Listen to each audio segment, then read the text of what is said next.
What if everything you know about this queen is a lie? She ruled with elegance. She inspired millions.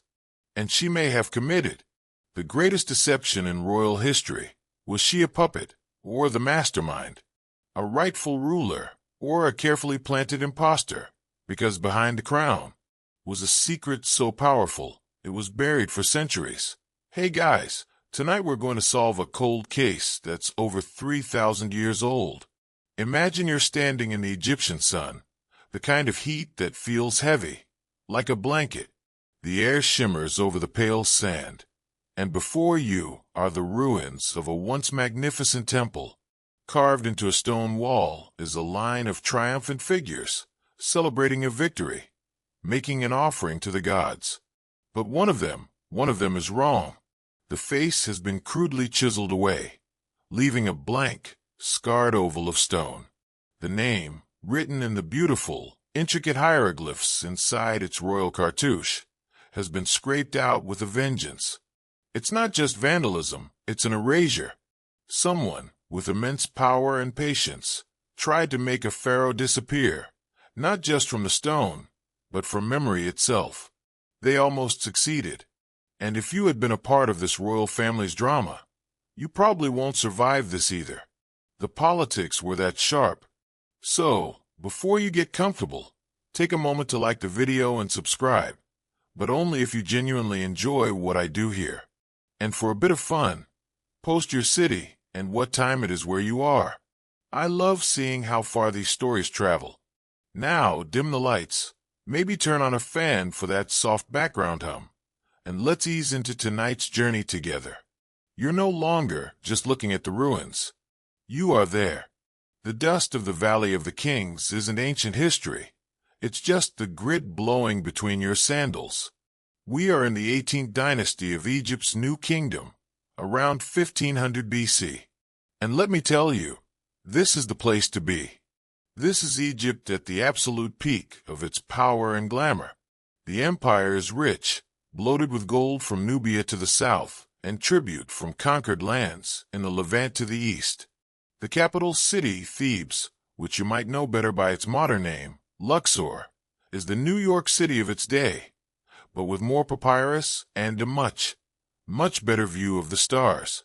The air smells of lotus blossoms floating on decorative pools, roasting meat from a nearby festival, and the ever-present, fertile scent of the Nile's black mud. It's a world of extremes. You see nobles in bleached white linen so fine it's nearly transparent, their eyes lined with thick, black coal, their necks heavy with collars of gold and lapis lazuli. It's like a music video, but the jewelry is real and could buy a small country. This era, the 18th dynasty, is a historical fact that defines Egypt's golden age. It rose from the ashes after Egyptian leaders, a tough line of princes from Thebes, finally drove out the foreign Hyksos rulers who had controlled the north. This victory ushered in an age of unprecedented wealth, military might, and a building boom that would leave its mark on the world forever. But with great power comes great paranoia. Behind the glittering facade of the royal court, life is a tightrope walk. You trust your official food taster more than your own siblings, and even then, you watch him for any sign of a sweat, a whisper in the wrong ear, a poorly chosen ally, or simply being born to the wrong mother could see you exiled to a dusty outpost or, worse, quietly ceasing to be a problem. This isn't a place for the naive. Every smile is calculated, every bow has a subtext. The gods are everywhere, their temples massive and consuming a huge portion of the state's wealth. But the real power is wielded in the torchlit corridors of the palace. And here's a quirky little tidbit about their worldview. Words and images held tangible power. For ancient Egyptians, to write someone's name was to make them real, to give their soul a home. To carve their image was to give their spirit their ka, a place to inhabit in the afterlife. So, that act of chiseling a name from a monument, that wasn't just deleting a file. That was a direct attack on a person's immortality. It was an attempt to kill them a second time, to condemn their soul to wander, lost and unrecognized for all eternity. It was the most profound curse one could inflict, the ultimate cancellation. Which brings us back to our puzzle. Who could possibly provoke such a specific, targeted, and terrifyingly thorough act of vengeance? Who was this ghost king, this phantom pharaoh? The sheer scale of the erasure is what baffles archaeologists. We're not talking about one or two defaced statues. We're talking about a systematic campaign across the entire Egyptian empire, from the northern delta to the southern border with Nubia. Someone with the full resources of the state dedicated years, maybe even decades, to this historical hit job. And this is where historians start to draw their lines in the sand. Historians still argue whether the motive for this great erasure was driven by pure political necessity, a cold calculation to legitimize a subsequent ruler, or if it stemmed from a deep, personal hatred. Was it business, or was it personal? Was it a pragmatic choice, or was it a son's bitter revenge? As you drift through the imagined halls of the royal palace at Thebes, you hear whispers. They're talking about the old pharaoh, the great warrior Thutmose, a man of action, a conqueror who expanded Egypt's borders farther than ever before. He is the sun around which this entire court orbits. He has sons, yes, but he also has a daughter, a princess. And it's in her story, in the life of a royal woman born into this gilded cage of power and danger, that the seeds of this great mystery were sown. No one yet knows that she will be the one to challenge every rule, to break every tradition, and to ultimately become the target of this furious, desperate attempt to wipe a ruler from the very fabric of time. The secret they tried so hard to bury was that their king had been a queen. You are born into this world of shimmering gold and shadowy threats. Your name is Hatshepsut. It means foremost of noble ladies, and it's a name that fits you like a perfectly tailored linen dress. From your first breath, you are special. Not just run-of-the-mill royal, but the real deal, top shelf, 100% pure-blooded royalty. Your father is the mighty pharaoh, Thutmose, the man who personally waded into the Euphrates River just to plant Egypt's victory flag. Your mother is his great royal wife, Queen Ahmose, a woman whose lineage is just as pure and direct as his. This is a crucial detail, a mainstream historical fact that forms the bedrock of your entire life. You have the bluest blood in the land. In a dynasty obsessed with legitimacy, your pedigree is your superpower. Your half-brothers, born to your father's lesser wives, might be boys, but you have the divine connection. You are the daughter of the two most important people in the empire, and everyone knows it. Your nursery isn't just filled with carved wooden toys and brightly painted rattles. It's a gilded cage, yes, but its bars are made of power. You don't just play games like Senate, that popular board game of passing into the afterlife. You are taught that every move has a consequence, a lesson that applies as much to the game board as it does to the royal court. While other noble girls might be learning to sing, to dance, to manage a household, your education is different. Think of it as the most intense, gifted, and talented program imaginable, designed by a king for his potential successor. Your tutors are not gentle women teaching you embroidery. They are stern priests, grizzled military strategists, and meticulous scribes. You learn to read and write the thousands of characters of the hieroglyphic script, a skill that even many nobles lacked. You don't get a stack of fresh paper for this. Papyrus is far too expensive to be wasted on a child's scribbles. Instead, here's a quirky tidbit for you. You practice your letters on smooth, flat pieces of broken pottery or limestone flakes called ostraca. You sit for hours, your small hand carefully copying reports from a military campaign in Nubia, or memorizing the long, winding lists of titles for the gods. You aren't just learning to write, you're learning the language of command. You're reading crop reports from the Delta, diplomatic letters from Mitanni, and architectural plans for a new temple wing. You are absorbing the data of the empire. Your father sees the fire in your eyes. Thutmose I is a soldier, a pragmatist. He values strength and intelligence above all else, and he sees more of it in you than in his sons. He begins to include you. You are no longer just a princess. You are his shadow. You trail behind him as he inspects the grand building projects at the Temple of Karnak, the religious heart of the empire. You stand, silent and observant, in the corner of the audience chamber as he listens to petitions and disputes. You listen as he discusses grain distribution with his vizier and battle tactics with his generals. He is showing you, piece by piece, how the vast, complex machine of the Egyptian state actually works. It's the ultimate apprenticeship. Now, historians still argue whether Thutmose I truly favored her this openly, or if these were stories she later commissioned as pharaoh to bolster her claim to the throne. Did he really point her out to his court and declare her his heir, as some of her temple inscriptions later claim?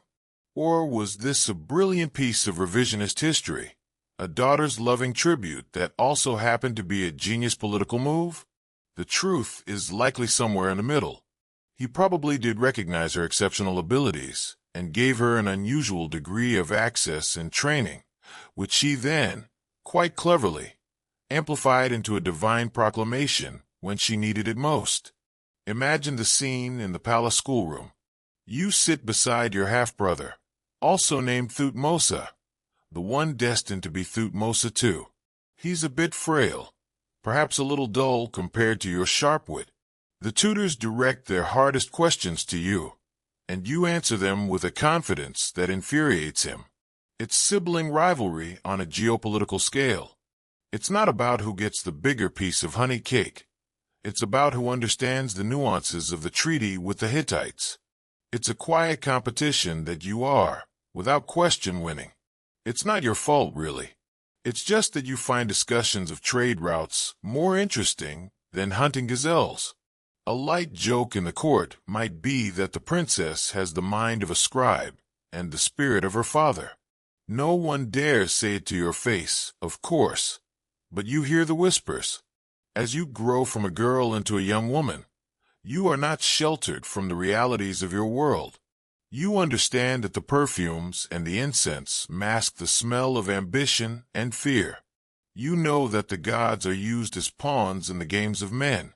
You have learned the single most important lesson of the 18th dynasty court. Power is never truly given.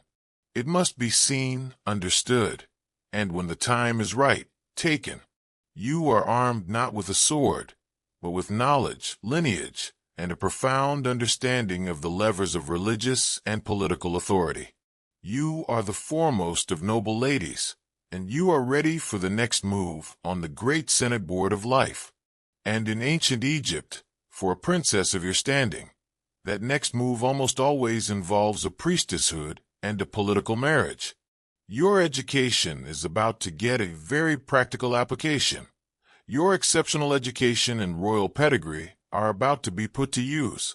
You are entering young adulthood, and in the high-stakes world of the 18th dynasty, a princess of your stature doesn't just get a coming-out party. You get a title, a position of immense spiritual and, more importantly, economic power. You are appointed to the office of Hemp-Neter en Ammonius, which translates to the god's wife of Ammonius. Now, this sounds purely religious, and it is. But to think of it as just a priestess role is like saying the CEO of a major corporation just manages the office coffee machine. This title is a political and financial powerhouse, and your father awarding it to you is a calculated move. Let's break down what this actually means. The god Ammonius, once a minor local deity of Thebes, has, by your time, merged with the sun god Ra to become Ammonius Ra, king of the gods and patron deity of the empire. A mainstream historical fact of this era is the staggering rise of the Ammonius priesthood.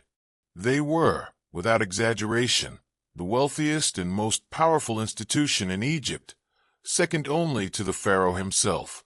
They owned vast tracts of fertile land, controlled enormous herds of cattle, and had fleets of ships.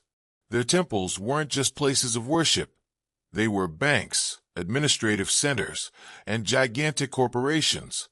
Gold, grain, and incense flowed into their treasuries from all corners of the empire. So, as God's wife of Ammonius, you are not just some vestal virgin tending a sacred flame. You are the highest-ranking female in this colossal religious organization. You have your own staff, your own estates, your own income stream. In religious ceremonies, you are Ammonius' earthly consort. During the great festivals, like the beautiful Feast of Opet, it is you who leads the procession, you who symbolically awakens the god and plays the sacred sistrum, a kind of holy rattle, to placate him. Your role is to be the divine feminine counterpart to the god's masculine power. This gives you a level of prestige and public visibility that is second to none, except for the pharaoh and his great royal wife. Imagine yourself in the role. You are draped in the finest pleated linen, your wig heavy with gold ornaments. You walk barefoot on the cool stone floors of the Karnak temple complex, a space so vast it feels like a city unto itself. The air is thick with the scent of burning incense, a mixture of frankincense and myrrh that is both holy and intoxicating.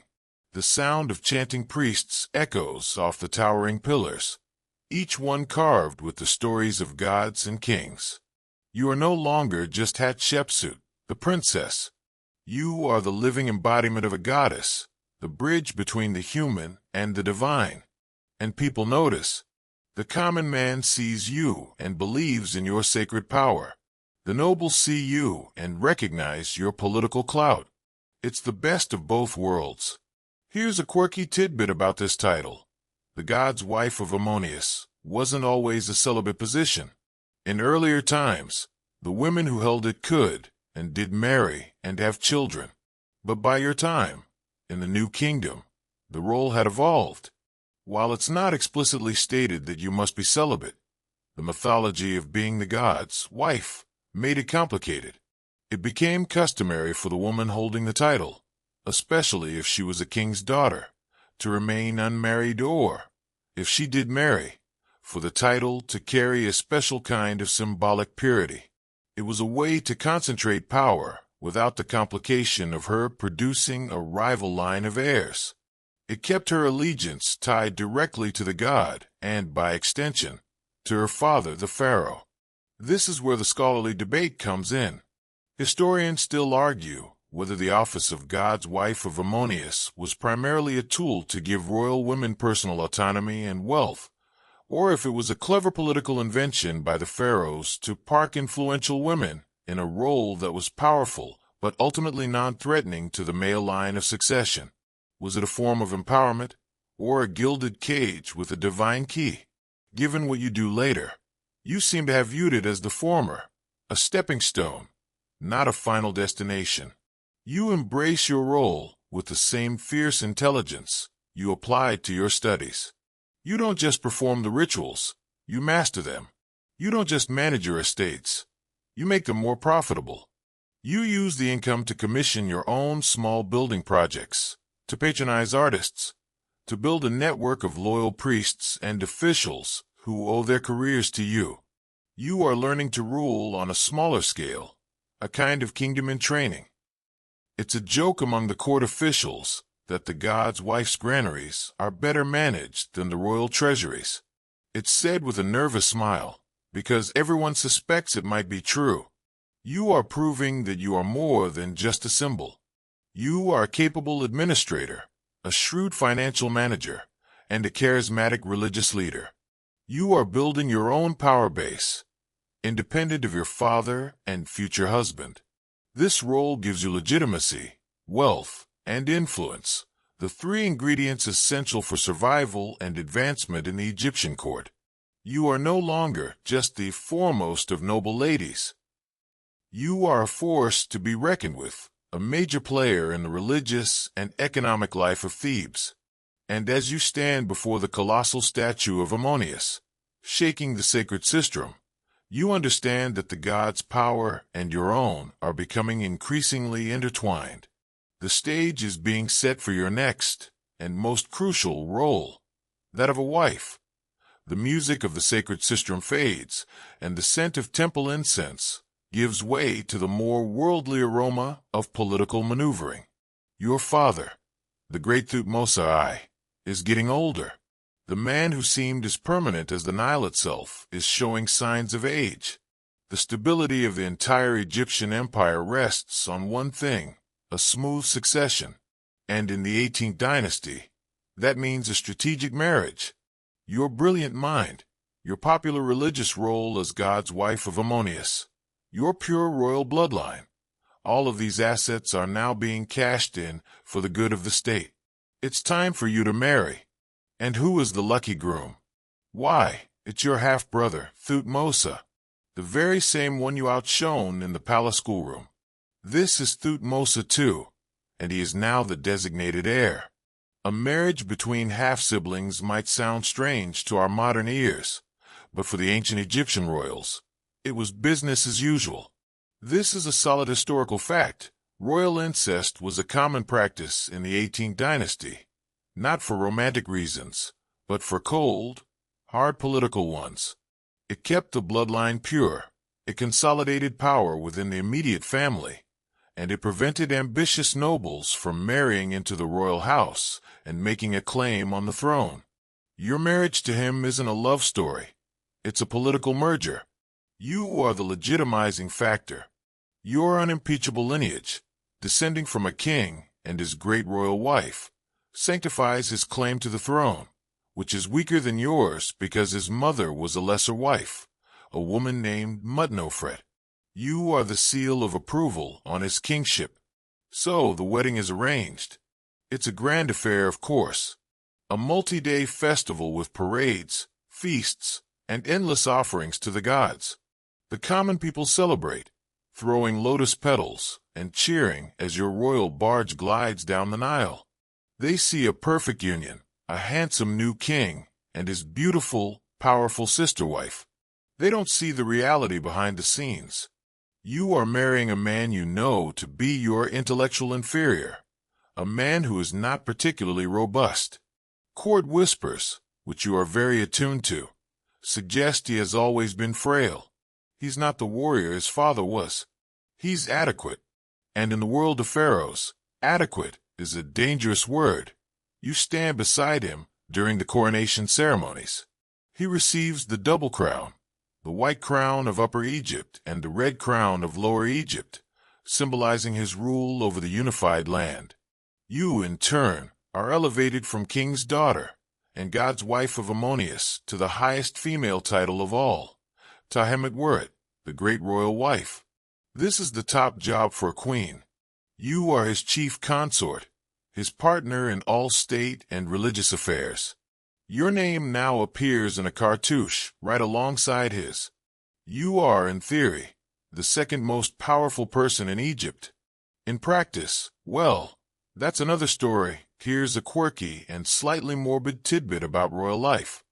While the marriage itself was a political arrangement, Egyptian art would, of course, have to portray it as an ideal partnership.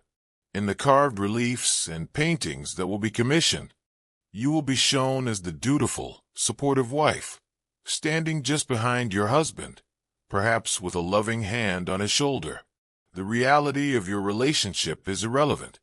The propaganda must show a perfect, harmonious couple ruling a blessed land. It's the ancient Egyptian equivalent of a heavily filtered Instagram post. #royal couple goals. The artists know the drill. Make the king look strong. Make the queen look serene. And for goodness sake, make sure the gods look pleased. The dynamics of your new life in the palace are complex. You have to navigate the delicate balance of being both the king's superior in lineage and intellect, and his subordinate in rank. It's a tightrope walk. You offer him advice, but you must frame it as humble suggestion. You guide his decisions, but you must make it seem as though the brilliant ideas were his all along. It's a masterclass in diplomacy and quiet manipulation.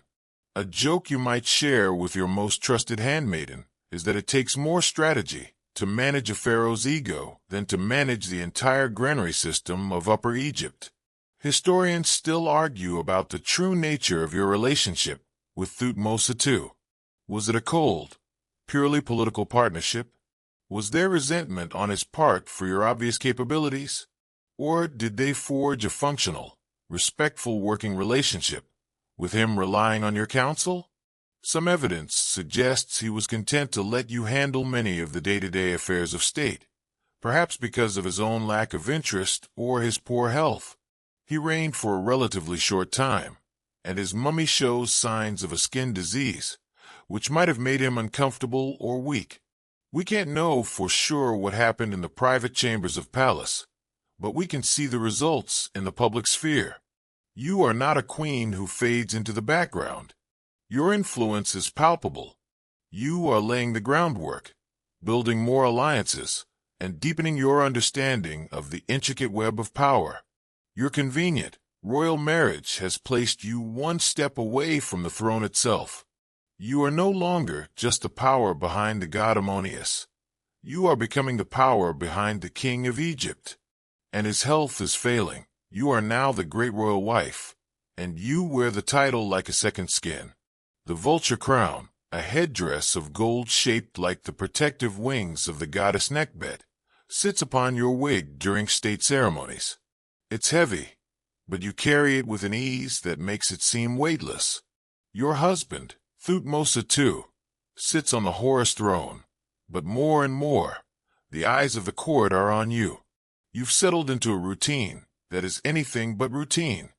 Your days are a whirlwind of activity that far exceeds the traditional duties of a queen. While a typical great royal wife might oversee the royal household and perform religious duties, you are doing that and so much more. You're essentially running the country. Imagine a morning in the palace. The king was supposed to preside over the morning audience, where governors from distant provinces present their reports and humble petitioners seek royal justice. But he has done well. The official story, whispered by the chamberlain, is that the pharaoh is engaged in sacred communion with Ammonius Ra and cannot be disturbed. It's a polite fiction everyone accepts. A light joke circulates among the lower-level scribes that the king has more sacred communions than the high priest himself. The truth is he lacks the stamina. So you are the one who enters the great hall. You don't take the throne, of course. That would be an unthinkable breach of protocol. But you sit on an ornate chair placed near its base, and it is you who listens. The governor of Elephantine, a windswept island fortress at the southern border, details issues with the Nubian trade routes. You don't just nod serenely. You ask sharp, specific questions about the price of ebony and the number of soldiers garrisoned at the forts. You know the figures by heart because you reviewed the reports last night while your husband was resting. You dictate a response to a scribe, your words crisp and decisive. A priest from the Temple of Ptah in Memphis complains about a land dispute with a local nobleman. You listen patiently, then call for the property records from the archives, promising a swift and just ruling. You are efficient, you are knowledgeable, and you are in command. Everyone in the room, the grizzled general, the ancient vizier, the ambitious courtier, sees it. They are witnessing a queen performing the work of a king. A central historical fact of this period is the immense bureaucracy of the Egyptian state. The pharaoh was the center of it all, but a massive civil service of scribes, overseers, and officials kept the machine running. You master this machine. You understand that power in Egypt flows along lines of papyrus. Control the reports, control the granaries, control the flow of information, and you control the kingdom. While Thutmose II is the face of the monarchy, you are its tireless, brilliant engine. Meanwhile, the king's fragility becomes harder to hide. His skin is not good.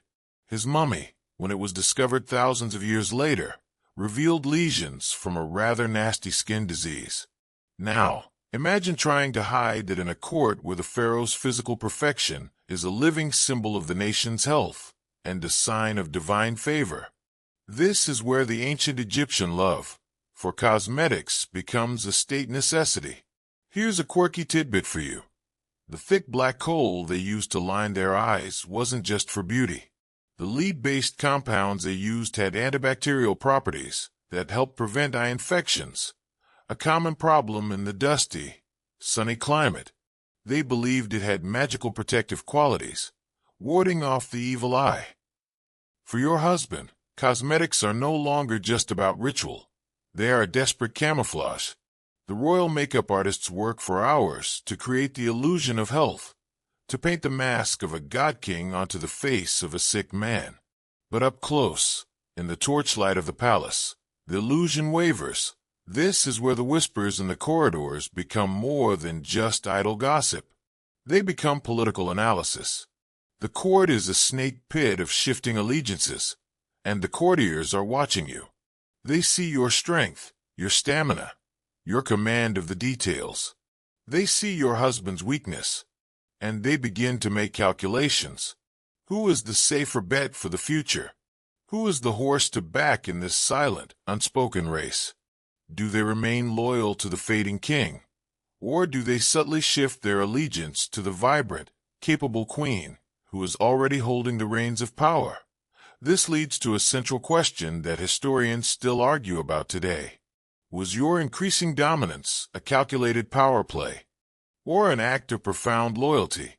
Were you a dutiful wife stepping into the breach to help her ailing husband and preserve the stability of the throne? A woman simply doing what needed to be done? Or were you methodically, brilliantly, positioning yourself for what you knew was to come, using his illness as the perfect opportunity to prove your own fitness to rule? It's the ultimate question of motive, duty versus ambition. Perhaps for you, they were not mutually exclusive. Perhaps you believed that the best way to be a dutiful wife and protect the kingdom was to harness your own ambition and take control. You are playing a very dangerous game. Every decision you make, every official you promote, every project you approve, could be interpreted as a step too far. You have to maintain the perfect balance, projecting absolute competence without appearing to usurp your husband's authority. You are the shadow behind the throne, a shadow that is growing longer and more substantial with each passing day. The entire court holds its breath, watching the slow, inevitable decline of one ruler and the undeniable, inexorable rise of another. The king is a flickering flame, and you are the steady, brilliant light beside him. And soon, a wind is coming that will put that flame out for good. The air in the palace grows heavy and still. The polite fictions and royal protocols that have papered over the king's declining health are becoming threadbare. The scent of medicinal herbs and sacred incense, once reserved for the temples, now clings to the royal apartments. The great Thutmose II, son of a conqueror, husband of a political genius, ruler of the two lands, is dying. And everyone knows it. His reign, which will ultimately last for perhaps 13 years, though the exact number is debated, is drawing to a close not with a bang, but with a shallow, rattling breath. The end comes, as it so often does, quietly. There's no dramatic final battle, no assassination in the night, just the simple, biological fact of a body giving out. One day, the royal chamberlain emerges from the king's chambers, his face a mask of practiced grief, and announces that the living Horus has flown to the horizon, that the son of Ra has joined his father Ammonius in the sky. The king is dead. A wave of ritualized mourning washes over Egypt.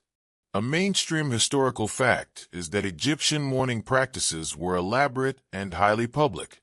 Professional mourners are hired to wail in the streets, to throw dust on their heads and tear their clothes, broadcasting the nation's grief for all to see.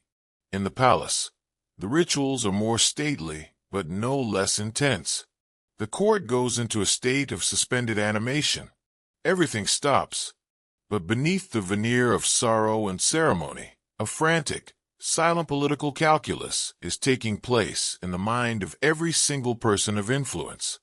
The throne of Egypt, the most powerful seat in the known world, is empty. A power vacuum has been created, And nature, especially human nature, abhors a vacuum. Who will fill it? The answer seems obvious at first. You, Hatshepsut, as the great royal wife, have a child, a daughter, Neferu. But a daughter cannot, by tradition, inherit the throne. However, Thutmose too also had a son, born to a lesser wife, a harem girl named Iset. This boy is also named Thutmose, and he will one day become the great Thutmose III. But right now, he is little more than a toddler. He's a child, perhaps only 2 or 3 years old, far too young to hold a scepter, let alone the reins of an empire. This is the moment of maximum danger. A boy king with a non-royal mother creates a wickedly unstable situation. Ambitious nobles, powerful generals, even distant cousins, with a drop of royal blood could see this as their chance. A long, chaotic regency for a vulnerable child could tear the country apart, sparking a civil war that would undo a generation of progress. The courtiers who were hedging their bets are now forced to choose a side. The whispers in the corridors turn into urgent, hushed conferences in private gardens and secluded temple annexes. Alliances are tested, and loyalties are weighed on a scale of pure self-interest. And here's a quirky, slightly grim tidbit about the succession process. While the next pharaoh was usually the eldest son of the great royal wife, the system had a degree of flexibility that could be exploited. There was no written constitution. Succession was governed by a mixture of precedent, divine oracle, and raw political power. The concept of Ma'at, the divine order of truth, justice, and cosmic balance, was paramount. The person who could most convincingly argue that their rule was the best way to maintain Ma'at had the strongest claim. It wasn't just about bloodline. It was about who could sell their story the best. And you, as we know, are a master storyteller. You are at the center of this storm. As the Dowager Queen, the widow of the king and the highest-ranking royal woman in the land, your position is one of both great peril and immense opportunity. You could retreat into the background, accept the traditional role of a queen mother, and hope for the best under a regency controlled by a council of powerful men. You could try to promote your own daughter, Neferu, in some capacity, perhaps by marrying her to the young Thutmose III, to keep your bloodline directly connected to the throne. Or you could do something else, something bolder. Historians still argue about your state of mind during these crucial days. Was your next move a spontaneous reaction to a crisis, a desperate bid to save Egypt from chaos? Or was this the moment you had been preparing for your entire life? Did you see the death of your husband not as a tragedy, but as the unlocking of a door you had been patiently standing before for over a decade? We can imagine you, secluded in your chambers, ostensibly in mourning, but your mind is racing. You are not weeping. You are strategizing. You are weighing your allies, calculating your resources, and assessing the weaknesses of your potential rivals. You look at the political landscape. A toddler on the throne, a court full of circling sharks, a country that needs strong, decisive leadership. And then you look at yourself. You have the purest royal blood. You have years of experience in governance. You hold the powerful and popular religious title of God's wife of Ammonius. You have a network of loyal officials who know your capabilities. In a world teetering on the edge of chaos, you are the only logical anchor. A light joke might be that you did the math, and the only solution to the equation of Egypt's stability was you. The decision crystallizes. The period of mourning and uncertainty is just a pause, a breath before the plunge. The power vacuum created by your husband's death will not be filled by a bickering council of nobles or a puppet master ruling through a child. You will fill it. The first step is logical, traditional, and completely acceptable. The step after that, however, will be anything but. The king is dead. The heir is a child. The stage is perfectly set for you to take control. The 70-day period of mummification for your late husband, Thutmose II, is over.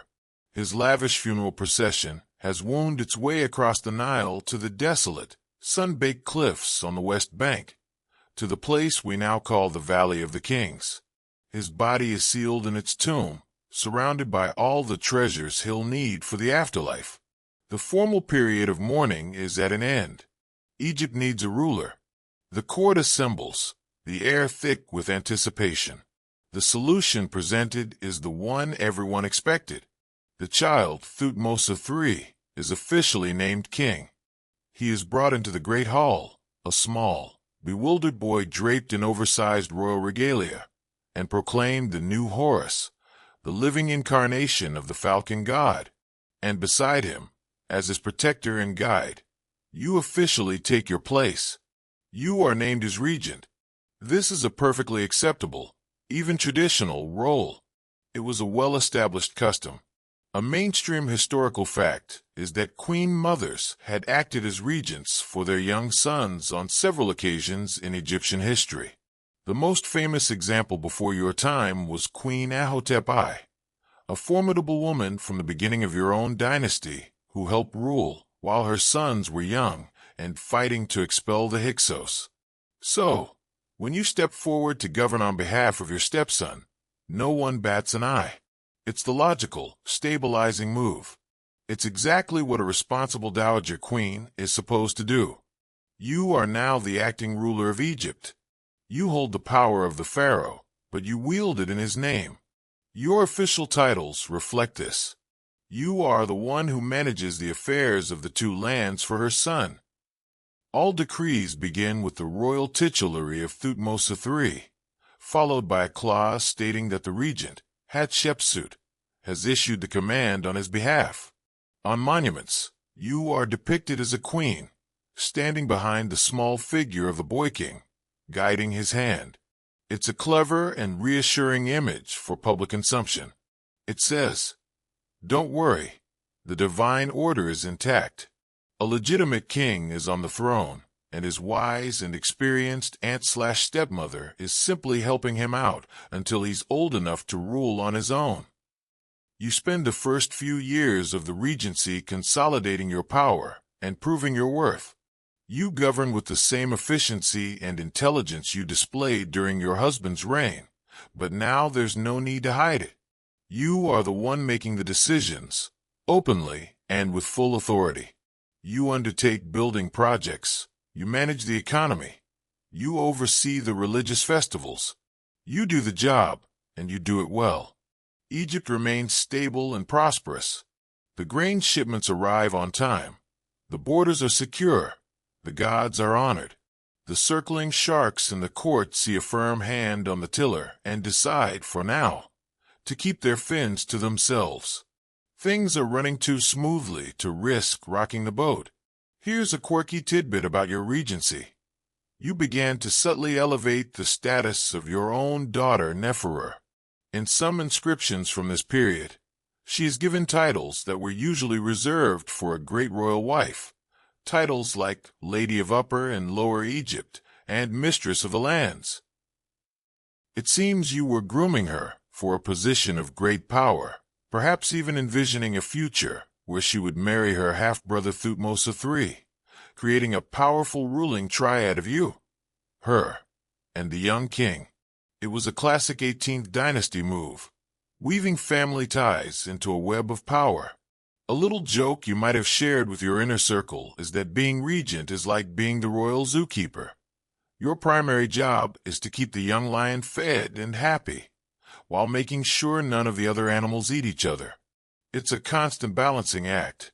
You have to ensure Thutmose III receives the education befitting a future king. He is raised in the palace, trained by priests and military tutors. You don't hide him away or mistreat him. On the contrary, you ensure he is prepared for the role he will one day assume. This is crucial. You are not seen as his rival, but as his mentor and guardian. But as the years pass, something begins to shift. You've been ruling for 2, 3, maybe 5 years. The country is thriving under your leadership. The initial crisis of the succession is a distant memory. The boy king is growing, but he is still just a boy. And you are a woman in the prime of your life, with more experience and proven ability than any man at court. The regency, which was meant to be a temporary solution, starts to feel insufficient. The role of a stand-in doesn't quite fit the reality of the situation. You are the one maintaining Maya. You are the one making Egypt strong. Why should you rule from the shadows, in the name of a child? This is where the historical debate intensifies. Historians still argue over the precise timing and motivation for your next revolutionary step. When did you decide that being regent wasn't enough? Was there a specific event that triggered it? A challenge to your authority, perhaps? Or was it a gradual realization that you were the de facto pharaoh, and it was time to become the de jure pharaoh? The transition from regent to king was not an overnight coup. It was a slow, deliberate, and brilliantly orchestrated transformation. You start by subtly changing your iconography. In some reliefs, your figure begins to appear in front of Thutmose III's, not behind it. Your titles start to get grander. You are no longer just a regent. You are a co-ruler. The lines are blurring, intentionally. You are slowly preparing the ground, getting the people and the powerful priesthood accustomed to seeing you in a position of supreme authority. You are testing the waters, pushing the boundaries of tradition step by step. You've proven you can do the job of a king. Now, you're about to claim the title. The acceptable, traditional role of Queen Regent has served its purpose. It was the perfect Trojan horse, allowing you to bring your ambition right into the center of power, undetected until it was too late for anyone to stop you. The careful, subtle transition is over. The moment of quiet revolution has arrived. Around the 7th year of your regency, you make your move. It's not a violent coup d'etat with clashing swords and guards storming the palace. It is something far more audacious, something that strikes at the very core of Egyptian tradition. You declare yourself pharaoh, not co-ruler, not senior regent, but the living king of Upper and Lower Egypt. You, a woman, adopt the full fivefold titulary of a male Egyptian monarch. It is an unprecedented, almost unthinkable, power grab. Let's be clear about how shocking this was. Egypt had a history of powerful queens, but none had ever dared to do this. A woman could be a great royal wife, a god's wife of Ammonius, or a regent for her son. These were the established roles, the accepted lanes of female power. But the kingship, the office of the Horus, was fundamentally, mythologically, and 1,000 other ways ending in -ly male. The king was the earthly embodiment of the male god Horus, the son of the god Osiris. He was the virile bull, the warrior who inseminated the metaphorical body of Egypt to make it fertile and prosperous. The entire cosmic and political order was based on this gendered duality. By declaring yourself king, you weren't just breaking a rule. You were short-circuiting the entire ideological framework of the nation.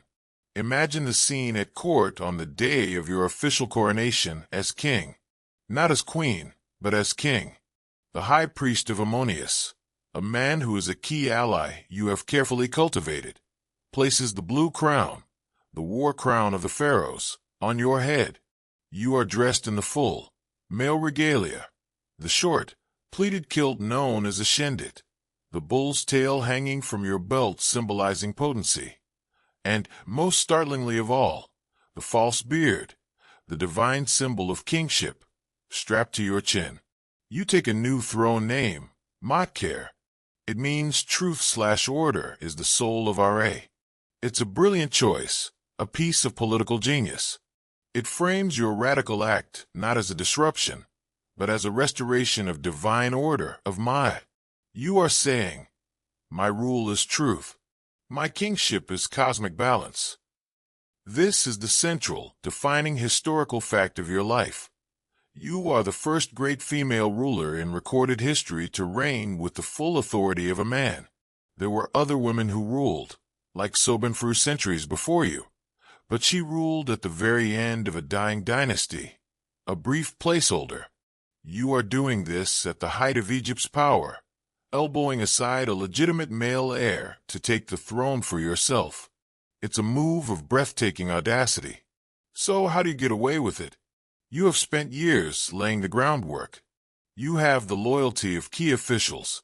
The high priest of Ammonius is in your corner, the most powerful man at court, your chief steward and architect. A man named Senenmut is your devoted supporter. You have the army's respect because you've kept the country strong and their salaries paid. You've proven your competence. Essentially, you've made yourself indispensable. The elites look at the situation and face a choice.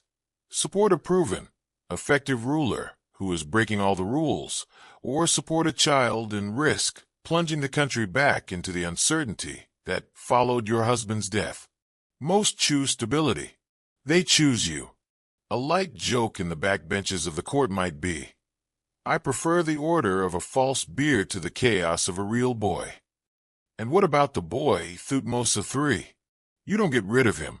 That would be a disastrous mistake, a move worthy of a clumsy tyrant.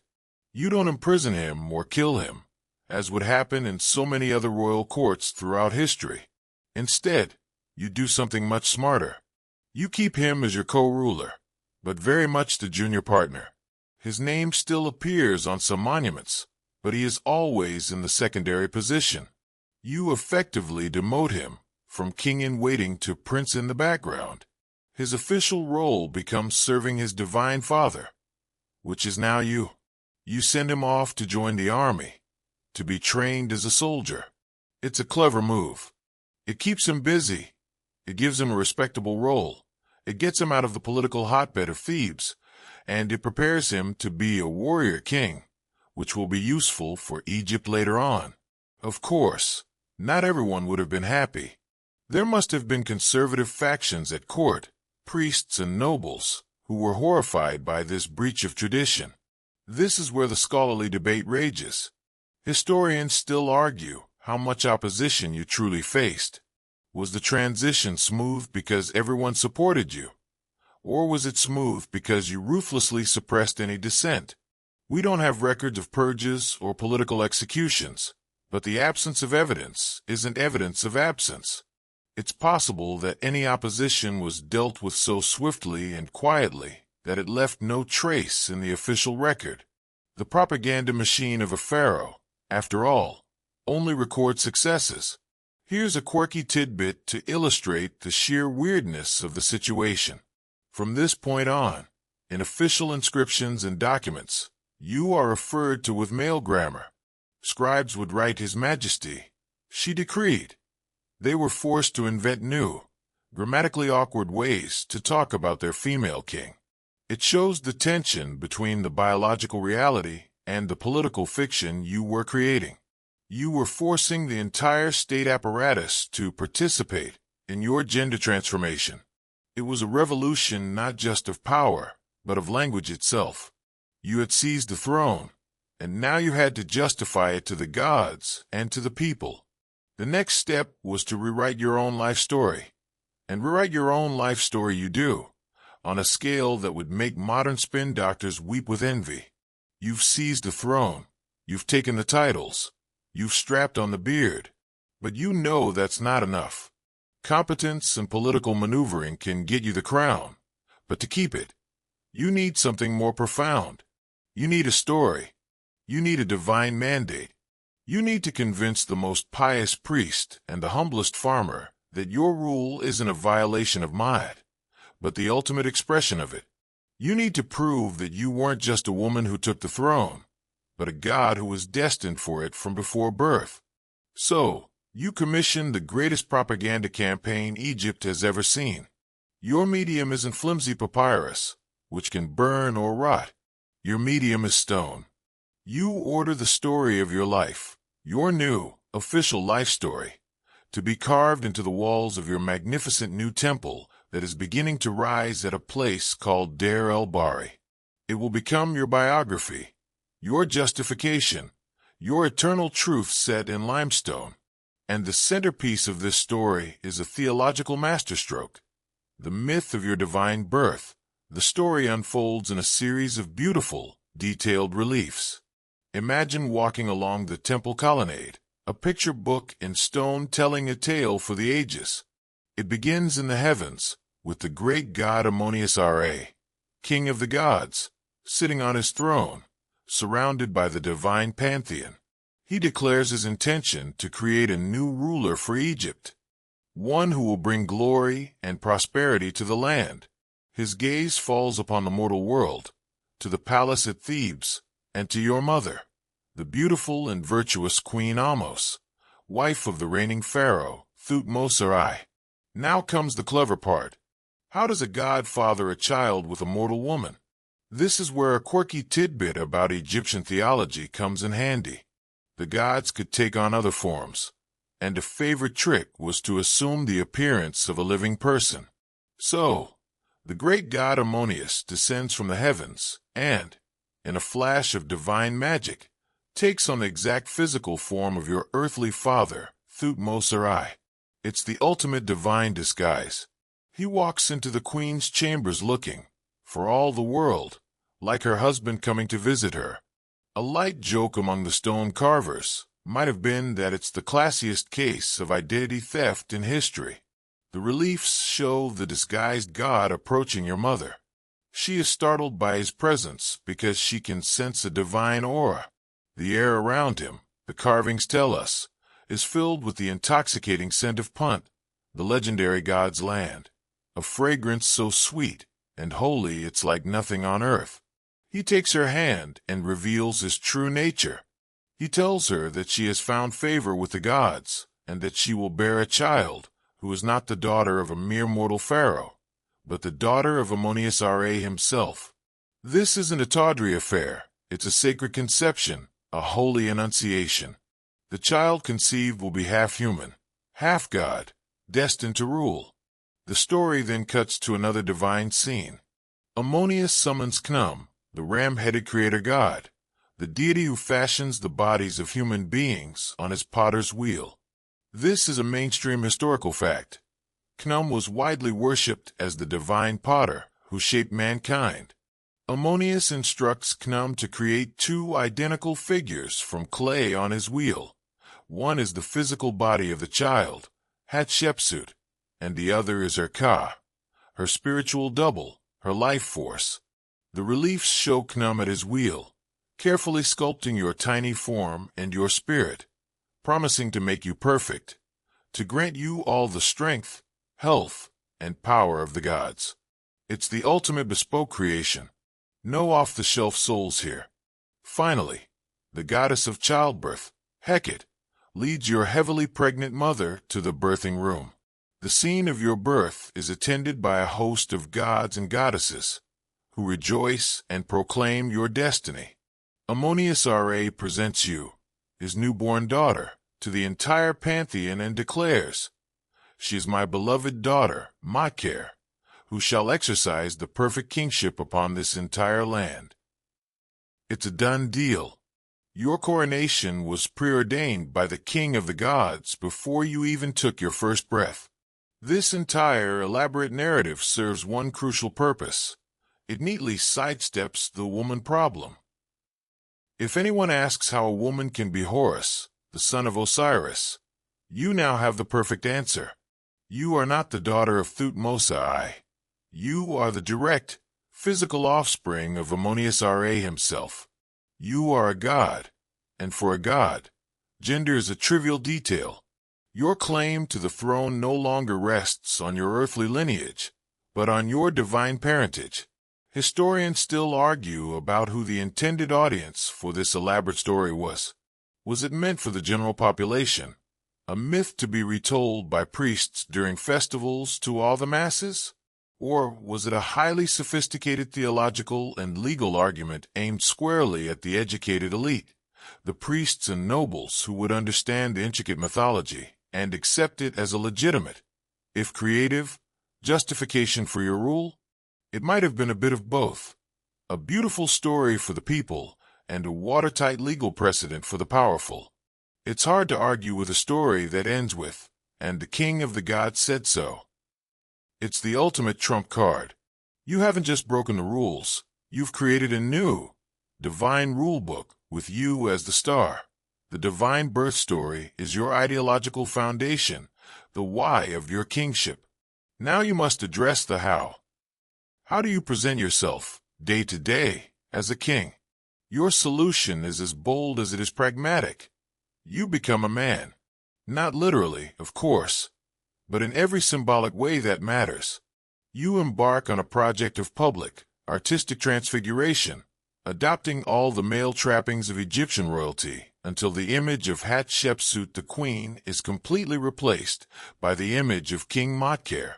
This transformation is most visible in the art you commission.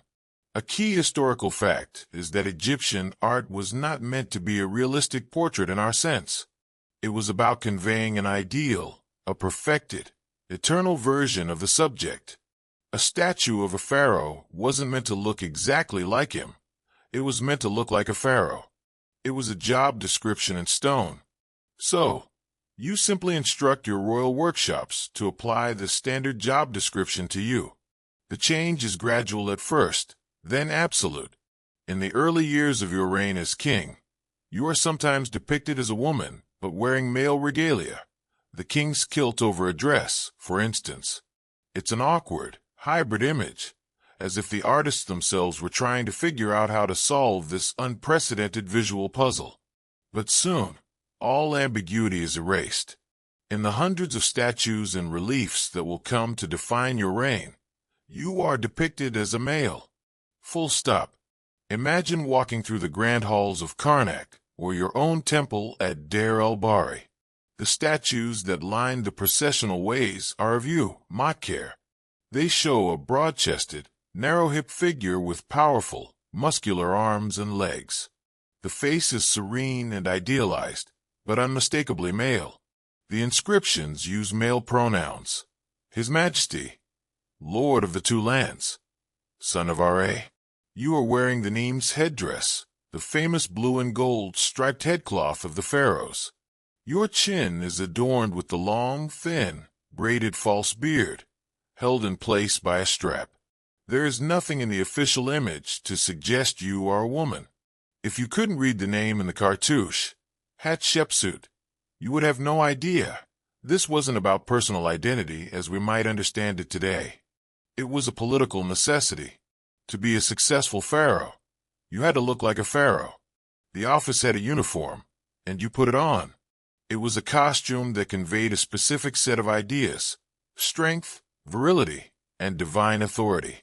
A light joke might be that you understood the concept of dress for the job you want on a cosmic scale.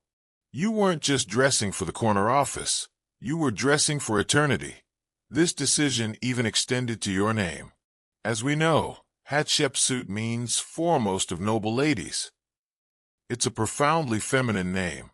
While you kept it as one of your 5 royal names, you often preferred to use your throne name, Motker. But even when using your birth name, your scribes would sometimes perform a bit of hieroglyphic gymnastics. Here's a quirky tidbit.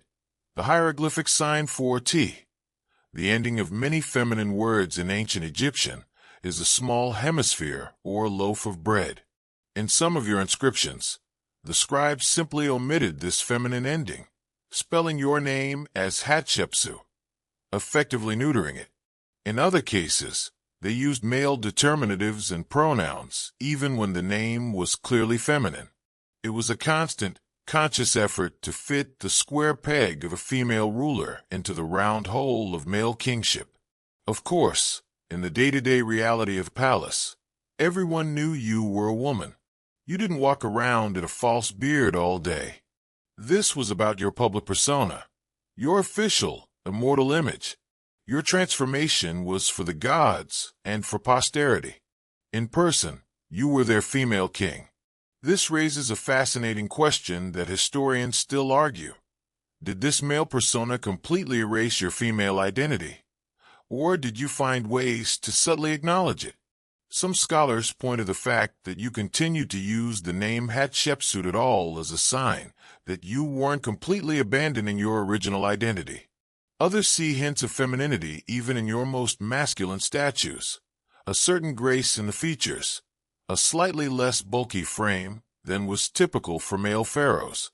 They argue that you were creating a new, unique, and slightly androgynous royal image, blending the strength of the male office with a subtle undercurrent of your female reality. Was it a complete disguise, or a sophisticated blending of genders into a new kind of royal ideal? You also make a point to be depicted performing the most masculine of kingly duties. You are shown leading military campaigns, even though your reign was largely peaceful, driving a chariot, and, most importantly, making direct offerings to the gods, a role only the king could perform. In one famous scene, you are depicted smiting the enemies of Egypt, holding them by the hair while you raise a mace to strike them down. This was the ultimate tough-on-crime poster of the ancient world, a classic pharaonic trope demonstrating the king's power to defeat chaos. It didn't matter if you ever actually did it. What mattered was that your people saw King Motker doing it. You had crafted the divine story, and now you had created the perfect image to match. You looked the part, you acted the part, and for 2 decades, Egypt would know you only as their strong, prosperous, and very male king, and a ruler, no matter how divine their birth story or how masculine their statues, can rule alone. You understood this better than anyone. Behind your transformation from queen to king was a loyal, brilliant, and powerful inner circle of men who helped you govern and realize your ambitious vision for Egypt. You were the architect of your reign, but these men were your master builders, your project managers, and your most ardent supporters. Their loyalty was your greatest asset, and you rewarded them handsomely. At the very heart of this inner circle was one man in particular, Senenmut. His name is inseparable from yours. He was, to put it simply, your right-hand man, your chief of staff, your grand vizier in all but name. A mainstream historical fact is that Senenmut rose from relatively humble beginnings. He was likely from a middle-class family of provincial origins to become the most powerful court official of his generation. This was not a man born to power. He earned it through sheer talent and, most importantly, through your patronage. His rise mirrors yours, and it's clear his fortunes were inextricably linked to your own. Senenmut held an astonishing number of titles. At one point, he had over 80 of them. He was chief steward of Ammonius, which gave him control over the vast wealth of the Ammonius priesthood you once led. He was overseer of the works, making him the chief architect for all your major building projects, including your masterpiece, the temple at Deir el-Bahari. He was also, and perhaps most significantly, the tutor to your only child, the Princess Neferer. This position gave him unparalleled access to the royal family and demonstrated your profound trust in him. He was, for all intents and purposes, a member of the family. The relationship between you and Senenmut is one of the most tantalizing and debated subjects in all of Egyptology. Historians still argue whether they were lovers. There is no smoking gun, no love poem on a papyrus scroll, but the circumstantial evidence is compelling. Senenmut was granted unprecedented honors. You allowed him to quarry a sarcophagus for himself from the same royal quarry as yours. You permitted him to include his own image in hidden corners of your mortuary temple, a privilege almost unheard of for a non-royal official. It was a shocking breach of protocol that spoke to an exceptionally close relationship. Was it a passionate, secret love affair between a female king and her brilliant commoner courtier? Or was it a deep, platonic friendship and political alliance, a partnership of 2 ambitious minds who recognized each other's genius? We will likely never know for sure, but the speculation adds a deeply human layer to your story. One of the most intriguing pieces of evidence is a quirky tidbit, a rough, unfinished sketch, an ancient piece of graffiti, found on an ostracon near Deir el-Bahri. It depicts a figure recognizable as a female pharaoh, likely you, engaged in an intimate act with a man in a position of authority. It's a crude, possibly satirical drawing, the kind of thing disgruntled workmen might sketch during their lunch break. A light joke might be that it was the ancient equivalent of a bathroom stall caricature. While it's far from definitive proof, it suggests that rumors about you and Senenmut were circulating at the time. The relationship was close enough to spark gossip. Beyond the enigmatic Senenmut, you had other key allies. One was a man named Hapuzneb. He was your high priest of Ammonius. This was a critical appointment. By placing your loyal man at the head of the powerful Ammonius priesthood, you ensured that the religious establishment, the wealthiest institution in the land, remained firmly on your side. It was Hapuzneb who would have presided over the ceremonies legitimizing your rule, who would have read the oracles from the god Ammonius that conveniently declared you king. His support gave your radical power grabbed the stamp of divine approval. Another crucial figure was Jehudi, your chief treasurer or overseer of the silver and gold houses. He was your finance minister, while Senenmut was building your monuments and Hapuzneb was managing the gods. Jehudi was managing the money. He oversaw the vast income of the state, from the gold mines of Nubia to the taxes collected from farmers along the Nile. Your reign was a time of great prosperity and artistic flourishing, and that was only possible because the state's finances were in expert hands. You could afford to build your grand temples and commission thousands of statues, because Jehudi kept the treasury full. Together, these men, Senenmut the architect, Hapuzneb the high priest, Jehudi the treasurer, and others like them, formed the pillars of your administration. You chose them not for their noble birth, but for their ability and their loyalty to you. You created a meritocracy, promoting talented men who, in turn, owed their entire careers to your success. This created a powerful feedback loop. Their success depended on you, and your success depended on them. It was a brilliant strategy for securing your reign. You surrounded yourself with people who had a vested interest in seeing you remain on the throne. These weren't just your ministers. They were your co-conspirators in the grand, successful project of the female pharaoh. And with this team in place, you were ready to embark on the building projects that would define your reign and ensure your name, despite later attempts to erase it, would last for eternity. With your power base secure and your brilliant team of loyal officials in place, you embark on the defining passion of any great pharaoh building. You don't just build.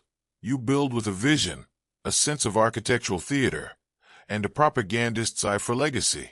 Your reign will usher in an artistic renaissance, and the jewel in your crown, the monument that will scream your name across the millennia, is your mortuary temple at Deir el-Bahri. The name means Northern Monastery in Arabic, a much later designation. You called it Jizu-Jezru, the holiest of holies. The site you choose is spectacular. It's a natural bay in the massive limestone cliffs on the west bank of the Nile at Thebes, directly across the river from the great temple of Karnak. It sits right next to the mortuary temple of a much earlier king, Mentuhotep II, a revered unifier of Egypt. Placing your temple here is a deliberate choice, a way of associating yourself with a great historical figure. But you are not about to be upstaged. Your temple will make his look like a humble chapel. The man in charge of this monumental undertaking is, of course, your chief steward and confidant, Senenmut. This temple is his masterpiece, a testament to his architectural genius and his devotion to you. A mainstream historical fact is that the design of Jizu-Jezru was revolutionary.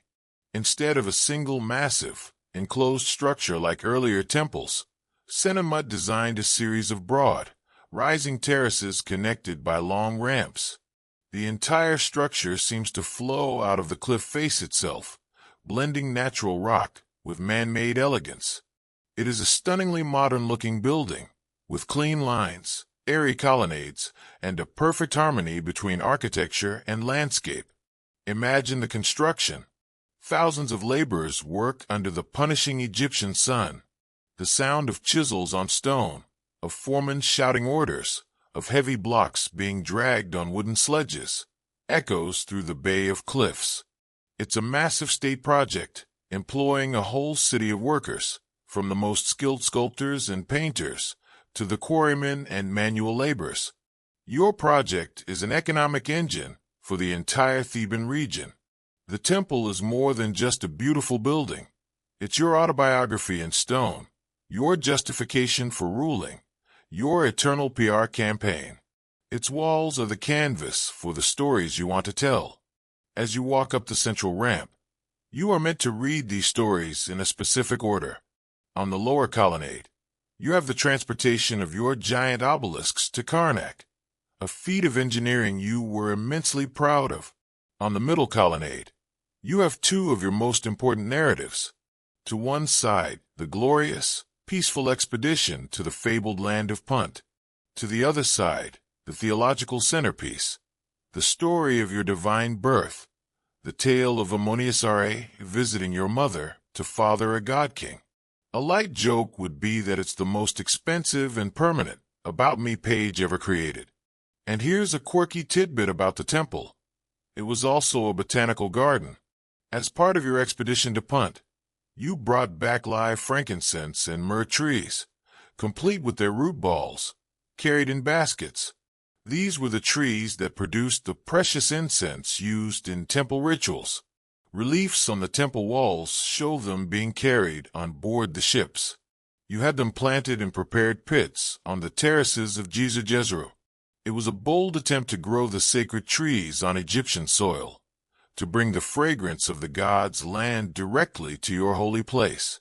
Archaeologists have even found the fossilized remains of tree roots in the soil-filled pits in front of the temple, proving this wasn't just an idle boast. The temple was meant to be a vibrant, active place. The white limestone of its walls would have been dazzling in the sun. The carved reliefs would have been painted in brilliant colors, reds, blues, greens, and yellows.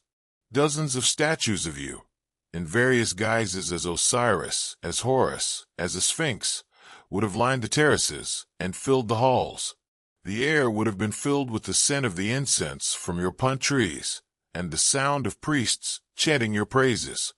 It was designed to be an overwhelming sensory experience, a piece of divine theater meant to awe any visitor into submission. Of course, the temple was built for your mortuary cult, the rituals that would be performed after your death to sustain your spirit in the afterlife. But it was built and used during your lifetime, serving as a powerful symbol of your living authority.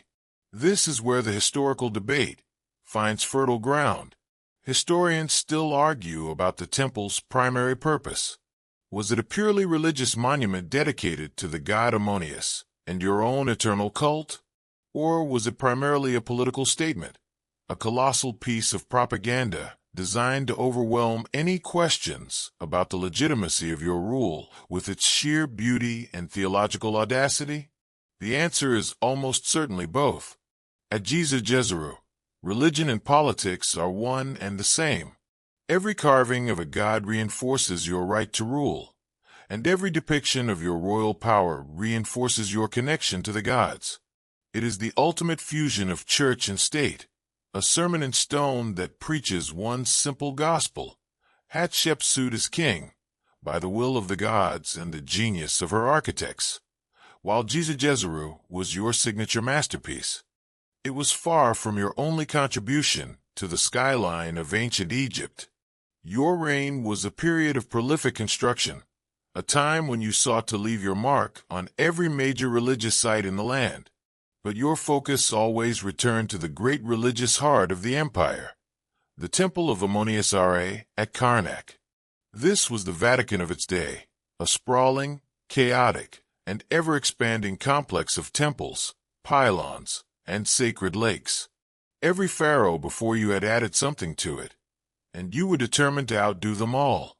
Your chosen method for making your mark was as ambitious as it was elegant: the obelisk, An obelisk is a four-sided, monolithic pillar that tapers towards the top and ends in a pyramid-like shape called a pyramidion, which was often covered in electrum, a natural alloy of gold and silver, to catch the first and last rays of the sun. A mainstream historical fact is that these obelisks were symbols of the sun god Ra and were incredible feats of ancient engineering.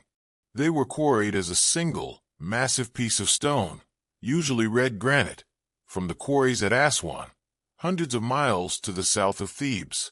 You decided to erect not just one, but two pairs of these colossal granite needles at Karnak. The most famous pair was destined for the very heart of the temple, a monument to your own glory and your devotion to your father, the god Ammonius. These were to be the tallest obelisks ever erected in Egypt up to that time, standing nearly 100 feet tall and weighing over 320 tons each. That's the weight of about 50 adult male elephants per obelisk. And you had to hew them from solid rock, transport them down the Nile, and then somehow raise them to a perfectly vertical position. The story of this engineering marvel is one you were so proud of. You had it carved onto the walls of your temple at Deir el-Bahri. The reliefs show the whole process. You see the massive obelisks lying horizontally on the floor of the Aswan quarry. The inscription boasts that the work of quarrying them took a mere 7 months, a claim that seems almost impossibly fast.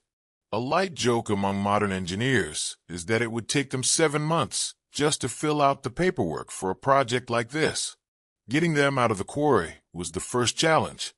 Thousands of workers would have been involved, chipping away at the granite with hard stone balls of dolerite, a rock tougher than granite.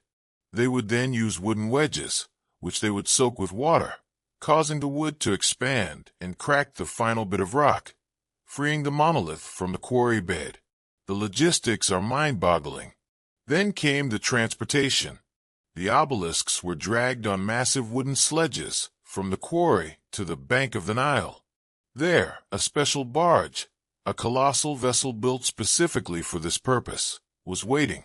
Getting the 320-ton obelisk onto the barge without it capsizing is a physics problem that still gives experts headaches. They likely built a canal right up to the obelisk, then slowly submerged the barge under it and allowed it to rise with the monolith on its deck.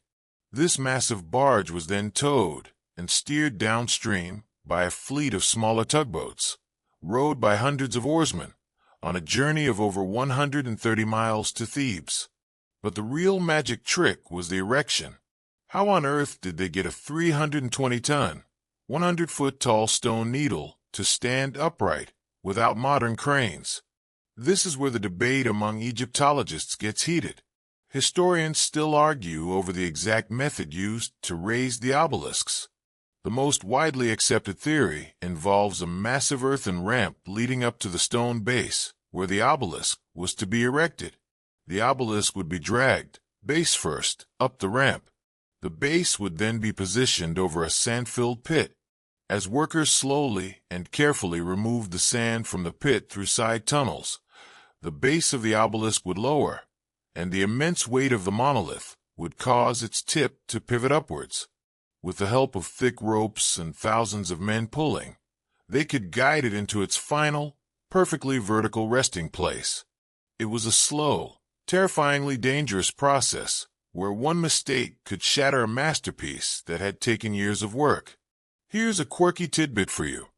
One of your Karnak obelisks still stands today, a silent, granite testament to your ambition. Its twin fell and broke in antiquity, but the remaining one towers over the temple complex. The inscriptions on its base are a direct address from you to the viewer. You speak in the first person, boasting of your achievement and telling anyone in the future who might see it to not question how it was done. You essentially say, "When you see this magnificent work, don't you dare say, 'I don't know how they made a mountain of gold. I did it because I love my father Ammonius.'" You were so proud of this feat. You were essentially challenging future generations to doubt you. Your obelisks were not just architectural follies. They were powerful statements. They pierced the sky, connecting the earth to the heavens. Covered in shining electrum, they would have acted like beacons, reflecting the sun's light across Thebes, a constant, glittering reminder of your power and your divine connection. They were a permanent, unerasable mark on the most sacred spot in Egypt, a symbol of a reign that was solid, brilliant, and reaching for the sun. While your building projects reshaped the religious landscape of Egypt, you knew that a great pharaoh's legacy couldn't be built on stone alone. True greatness also came from demonstrating Egypt's reach and influence in the wider world. But where your male predecessors, like your own earthly father Thutmose I, had proven their might through military conquest, you chose a different path.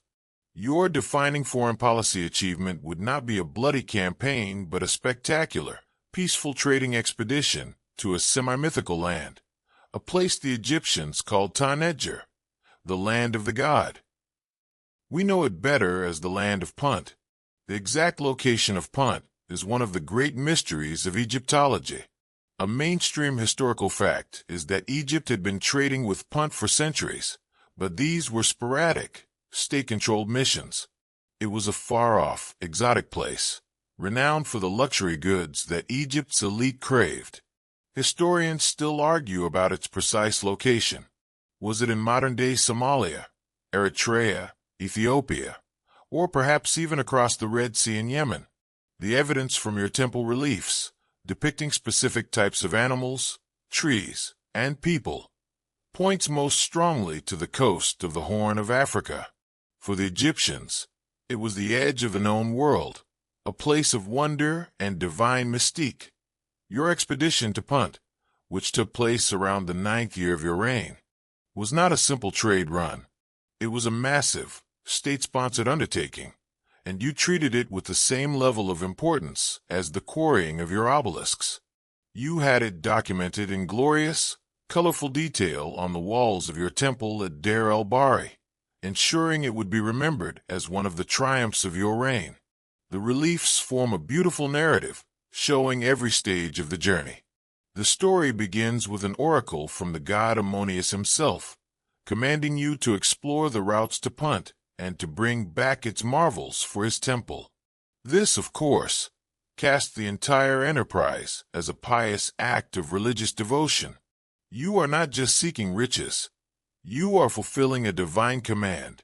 The reliefs show the fleet you commissioned, 5 large, elegant, seagoing vessels, each with a single large sail and a team of 30 rowers. These ships were not designed for the Nile, but for the open sea. They had to be built in sections on the Nile, then hauled overland through the eastern desert to the Red Sea coast, where they were reassembled. It was a massive logistical challenge before the journey even began. The voyage itself would have been long and perilous, sailing south along the Red Sea coast into uncharted waters.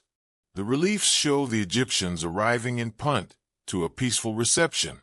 The chief of Punt, a man named Parahu, and his wife, Adi, come out to greet the Egyptian delegation. The artists at Deir el-Bahari gave us a wonderfully quirky and realistic tidbit here.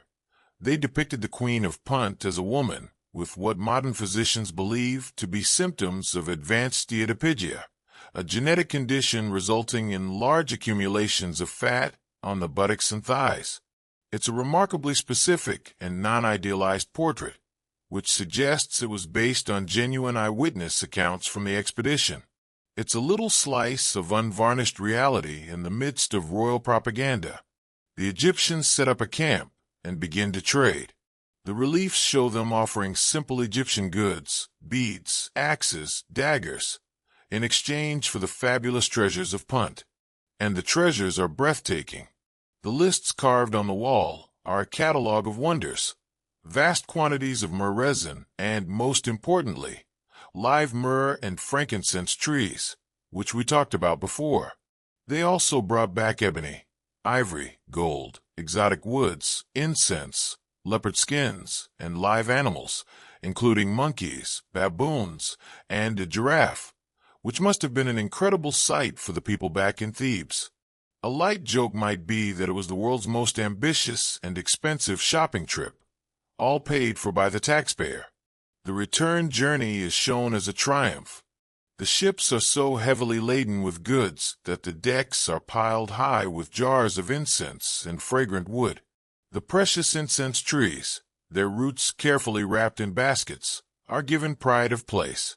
Monkeys and baboons are shown scampering in the rigging of the ships. The fleet arrives back in Thebes to a hero's welcome. You are shown presenting the treasures to the god Ammonius, dedicating the riches of Punt to him. The heaps of myrrh resin are measured in giant piles before the god, and you yourself are shown anointing his statue with the precious oils. This expedition was a masterpiece of public relations.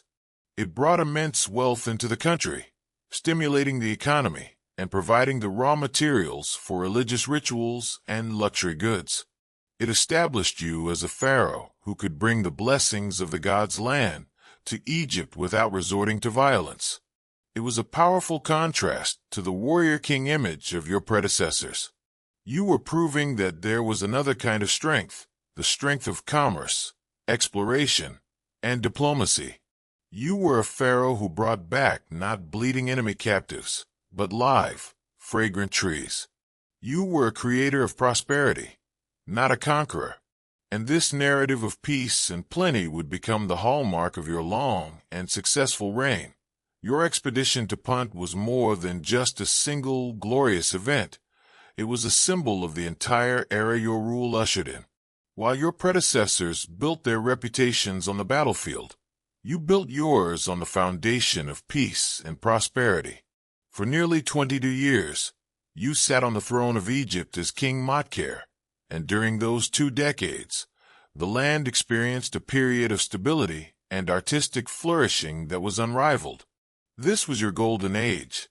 A defining historical fact of your reign is its remarkable peacefulness. Aside from a few minor police actions on the southern border with Nubia and in the Sinai, necessary actions to protect the trade routes and the turquoise mines, your time as pharaoh was largely free of major military campaigns. This was a significant departure from the aggressive expansionism of the pharaohs who came before and after you. You seem to have made a calculated decision that Egypt's interests were better served by focusing inward, on its economy, its culture, and its relationship with the gods. This long peace dividend paid off handsomely. The resources that would have been poured into expensive foreign wars, manpower, gold, grain, and supplies, were instead redirected into domestic projects. The result was an economic boom. Trade flourished, not just with the exotic land of Punt, but along the more established routes into the Levant and across the Mediterranean. The treasury, under the watchful eye of officials like Jehudi, was overflowing. This wealth trickled down through the society.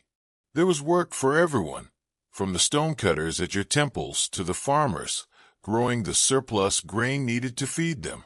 The nation was content, well-fed, and secure. This stability and wealth fueled an artistic renaissance. The quality of art and craftsmanship during your reign is extraordinary. With royal workshops generously funded and a pharaoh who clearly had a keen aesthetic sense, artists were empowered to produce works of incredible subtlety and beauty. The reliefs in your temple at Deir el-Bahari are considered some of the finest in all of Egyptian history, known for their delicate lines, vibrant colors, and lively, naturalistic details. The statues you commissioned, even the most formulaic ones depicting you as a male king, often possess a serene, almost gentle quality, a certain softness that sets them apart from the more rigid art of other periods. Think of it as a national mood. When a country is constantly at war, its art tends to be about glory, conquest, and masculine strength. When a country is at peace, it has the luxury of focusing on beauty, devotion, and the finer things in life. Your reign gave Egypt that luxury. A light joke among your courtiers might have been that it's much more pleasant to be summoned to the palace to admire a new statue than to be summoned to hear a report about a bloody siege. Here's a quirky tidbit that speaks to the prosperity and attention to detail of your era. The creation of faience. Faience is a type of glazed ceramic, a non-clay material made mostly of crushed quartz or sand. When fired, it creates a bright, glassy surface, most famously a brilliant blue-green or turquoise color. While it had been around for centuries, the artisans of your reign perfected it, producing stunningly beautiful inlays, amulets, bowls, and figurines. The vibrant Hatshepsut blue became a hallmark of the period, a splash of affordable luxury that demonstrated the era's technical skill and artistic confidence. You also took care to present yourself as a restorer, not just an innovator. You initiated a program of restoration for temples and monuments that had fallen into disrepair during the chaotic period of the Hyksos occupation, which had ended a few generations before your time. On one of your monuments, you famously declared, "I have restored that which was in ruins. I have raised up that which was unfinished, since the Asiatics were in the midst of avarice of the Northland." This was a brilliant political move. It positioned you as a pious ruler, cleaning up the messes left by foreigners and previous administrations. You were not just a radical who broke with tradition by becoming a female king. You were also a deeply conservative ruler, committed to upholding and restoring the ancient glories of Egypt. You were the best of both worlds, a revolutionary and a traditionalist. But of course, this golden age was not without its internal tensions. This is where the historical debate picks up. Historians still argue about the true atmosphere of your court. Was it genuinely a serene and prosperous time for all? Or was this peaceful facade maintained by a tight grip on power and the ruthless suppression of any dissent? Did the lack of wars mean everyone was happy? Or did it mean that the political battles were all being fought internally, in the quiet, shadowy corridors of the palace? Your propaganda, of course, shows only harmony and light. But behind every perfect image, there's a more complex reality. And the most complex reality of all was the man who was quietly growing up in your shadow, the boy who was supposed to be king. The golden age was golden for you, but for him, it may have been a long, frustrating wait. While you were busy commissioning obelisks, launching expeditions, and presiding over a golden age, a shadow was lengthening at your side. This shadow had a name, Thutmose III. The boy you had pushed aside to take the throne was no longer a boy. For 2 decades, while you ruled as king, he had been growing up, watching, learning, and waiting. His presence was the single greatest political complication of your reign, a constant, unspoken question mark hanging over the future of the dynasty. What was his life like during your years in power? You didn't lock him in a tower, which is a point in your favor. A key historical fact is that you gave him the traditional education of a prince, and most significantly, you gave him command of the army. From a young age, he was sent to train with the soldiers at the garrisons in the north. He learned strategy. He learned leadership. He learned how to command the respect of fighting men. On the surface, this was a perfectly logical move. It kept him out of the political machinations of the Theban court and gave him a useful, masculine role. It also prepared him to be the warrior pharaoh that you, with your peaceful foreign policy, had chosen not to be. Imagine him as a young man. While you are in Thebes, dedicating temples and receiving trade delegations, he is in the dusty plains near Memphis, drilling troops, leading practice maneuvers, and learning the hard, practical business of warfare. He is surrounded by generals and soldiers, men of action. He hears their stories of the glorious campaigns of his grandfather, Thutmose I. He learns that a pharaoh's greatness is measured in conquered cities and tribute from foreign lands. His entire upbringing is shaping him into a military man, an identity completely at odds with the peaceful, trade-focused, artistic reign of his father, the female pharaoh Hatshepsut. The relationship between the two of you is one of the most debated and fascinating aspects of your story. Historians still argue whether it was a relationship of simmering resentment or one of functional, if strained, cooperation. Was he your bitter rival, chomping at the bit to take what he believed was rightfully his? Or was there a more complex, perhaps even respectful, dynamic at play? The evidence is maddeningly ambiguous that on one hand, he appears on some of your monuments, but always in a subordinate role, standing behind you, smaller in scale. He is clearly the junior partner. This public subordination must have been difficult for a proud young man to stomach. On the other hand, you didn't have him killed. In the brutal world of royal politics, letting a rival claimant to the throne live, let alone giving him command of the army, is an act of either extreme confidence or extreme foolishness. Given your political savvy, it was likely the former. You must have felt your position was so secure that you didn't perceive him as an immediate threat. Here's a quirky tidbit that hints at the complexity. Late in your reign, you elevated your daughter, Neferu, to the position of God's wife of Ammonius, the same powerful religious title you had once held. Some scholars believe you intended for Neferu to marry Thutmose III, creating a powerful ruling couple to succeed you, ensuring your bloodline continued to hold influence. If this was your plan, it never came to fruition, as Neferu seems to have died before you did. But it suggests you were thinking about the succession, and that your plan involved incorporating Thutmose, not eliminating him. That a light joke that might have circulated among Thutmose's army buddies would be that serving under Hatshepsut was like being the understudy for a play that never ends. He was always prepared to go on stage, but the star just refused to exit. For 20 years, he was the king in waiting, a co-ruler in name only. He would have had his own faction of supporters at court, military men, conservative nobles who still felt a man should be on the throne. But they would have had to operate in the shadows, waiting for their moment. As you grew older, the succession must have become a more pressing issue. Did you intend to rule until your death? Did you have a plan to hand over power to him? Or did you imagine a continuation of your lineage through your daughter?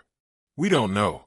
What we do know is that Thutmose III was not a passive pawn in this game. He was biding his time, building his own power base within the military, and consolidating his own network of loyal followers. He was the commander-in-chief of an army that hadn't seen a real war in 20 years. One can imagine that both he and his soldiers were getting restless. The image of the two of you ruling together is a strange one.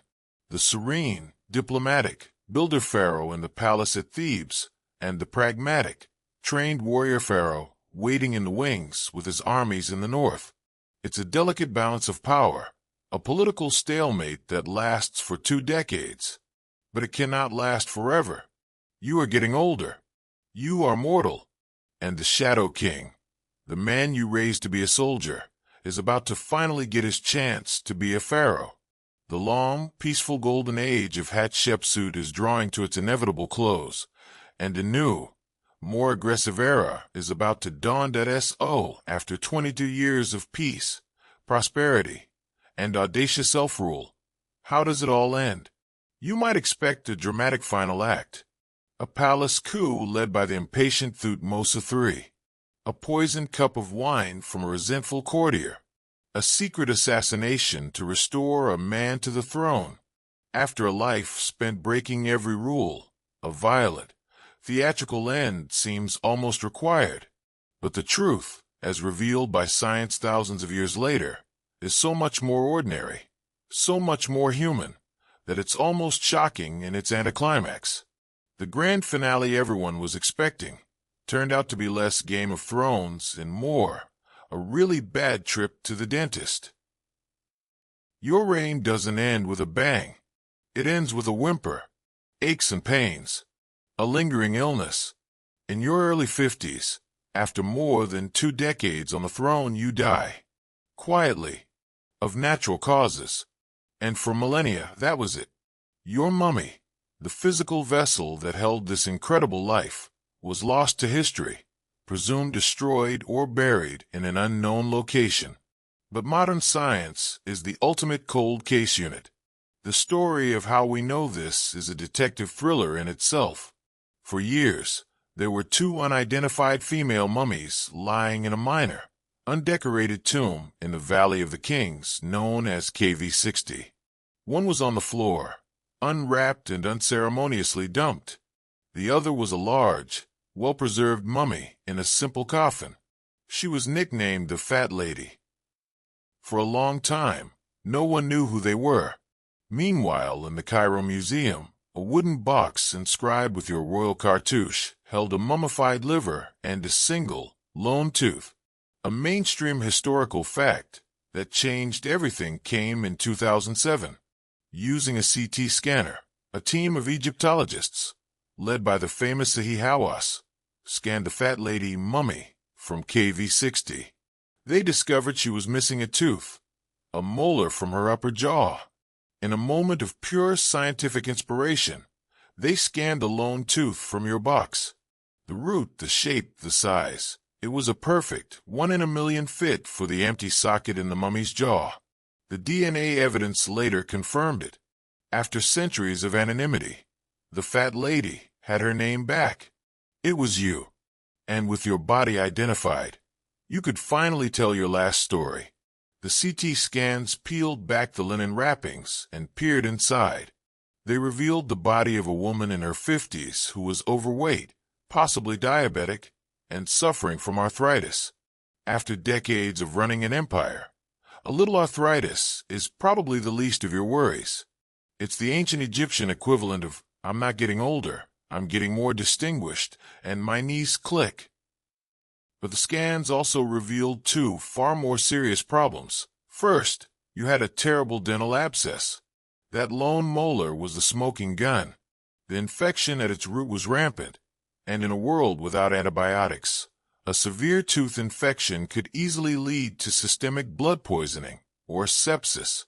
It's a painful, feverish, and ultimately fatal condition. Second, and more grimly, the scans revealed that you had metastatic bone cancer. The primary tumor may have been elsewhere, but it had spread to your pelvic bone. This is where historians still argue, poring over the medical data. What was the ultimate cause of death? Was it the slow, wasting decline from the cancer, which would have left you weak and in chronic pain? Or was it the acute, raging infection from your tooth that delivered the final blow to a body already compromised by disease?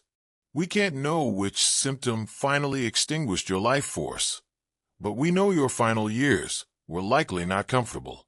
The serene, powerful image of King Motker hid the reality of a middle-aged woman battling serious illness, but the science offers one more fascinating and quirky tidbit, a final, tragic irony. Analysis of a flask found in your tomb, also inscribed with your name, revealed the residue of a skin lotion or analgesic balm. It was a thick, heavy cream. Chemical analysis found it contained, among other things, a substance called benzopyrene, a highly carcinogenic compound found in things like tar. It's possible that you had a chronic skin condition, perhaps psoriasis or eczema, something that might have been hereditary. Remember your husband Thutmose II's skin ailment? It's possible that you were using this cream to soothe your itchy, painful skin, not knowing that with every application, you were rubbing a potent carcinogen into your body. It's the ultimate tragic beauty secret. Forget crocodile dung sunscreen. This was a lotion that could kill you. Talk about a killer complexion. Oh, there was no conspiracy. No vengeful stepson. Your end came from within, from the frailties of the human body. Your death, when it came in 1458 BC, was not a political event, but a medical one. The great female pharaoh, the woman who took on the mantle of a male god, died of cancer and a toothache. The throne is empty. The 2-decade wait is over.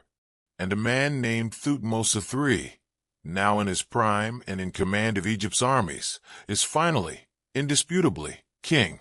You're quiet, Undramatic death creates an immediate power shift. The long wait is over. Thutmose III, now a man in his early 30s, steps onto the throne he has been denied for over 20 years. He is no longer the junior co-ruler, no longer the Shadow King. He is the sole, undisputed pharaoh of Egypt. And for the first few years of his reign, everything seems fine. He rules. He begins his own building projects. And he seems to respect the memory of the woman who raised him and ruled before him. Your statues remain in place. Your name is not touched. It appears that a peaceful transition of power has been achieved. But this is a temporary peace. A quiet, patient, and systematic vengeance is brewing. About 2 decades after your death, long after you are sealed in your tomb, and Thutmose III is firmly established as a great pharaoh in his own right, the erasure begins. It is not a furious, chaotic mob tearing down your monuments. It is a cold, calculated, and state-sanctioned campaign of damnatio memoriae, the condemnation of memory. Thutmose III, now a powerful, middle-aged king at the height of his authority, gives the order. Your name, your image, your very existence are to be chiseled from the historical record. Imagine the teams of workmen, dispatched to every corner of the Egyptian empire. They arrive at your magnificent temple at Deir el-Bahri. With hammers and bronze chisels, they methodically climb the scaffolding and begin to attack your image. They scrape away the face of your statues. They meticulously carve out your cartouche, the oval ring that encircles your royal name, from every inscription. On the walls depicting your divine birth and your expedition to Punt, they painstakingly replace your figure with the figures of your father, Thutmose I, or your husband, Thutmose II. The propaganda you so carefully constructed is being overwritten with a new, revised history, a history in which you, the female king, played no significant role. The scale of the operation is staggering. A key historical fact is that this erasure was comprehensive. It happened at Karnak, where your towering obelisk stood. It happened at smaller temples throughout the land. Statues of you were not just defaced. They were often dragged from their pedestals, smashed into pieces, and buried in a pit. At Deir el-Bahri, thousands of your statues and sphinxes were systematically destroyed and dumped in what archaeologists now call the Hatshepsut hole. It wasn't just about removing you. It was about utterly obliterating you. As we discussed in the beginning, this was more than political vandalism. In the Egyptian worldview, it was an attack on your eternal soul. To destroy your name and image was to condemn your Ka, your spirit, to be lost forever in the afterlife. So why? Why wait 20 years and then unleash this devastating posthumous revenge? This is the great question, and historians still argue passionately about the motive. Was it pure personal hatred? Did Thutmose III harbor a deep, simmering resentment for the woman who stole his throne and made him wait in the shadows for 2 decades?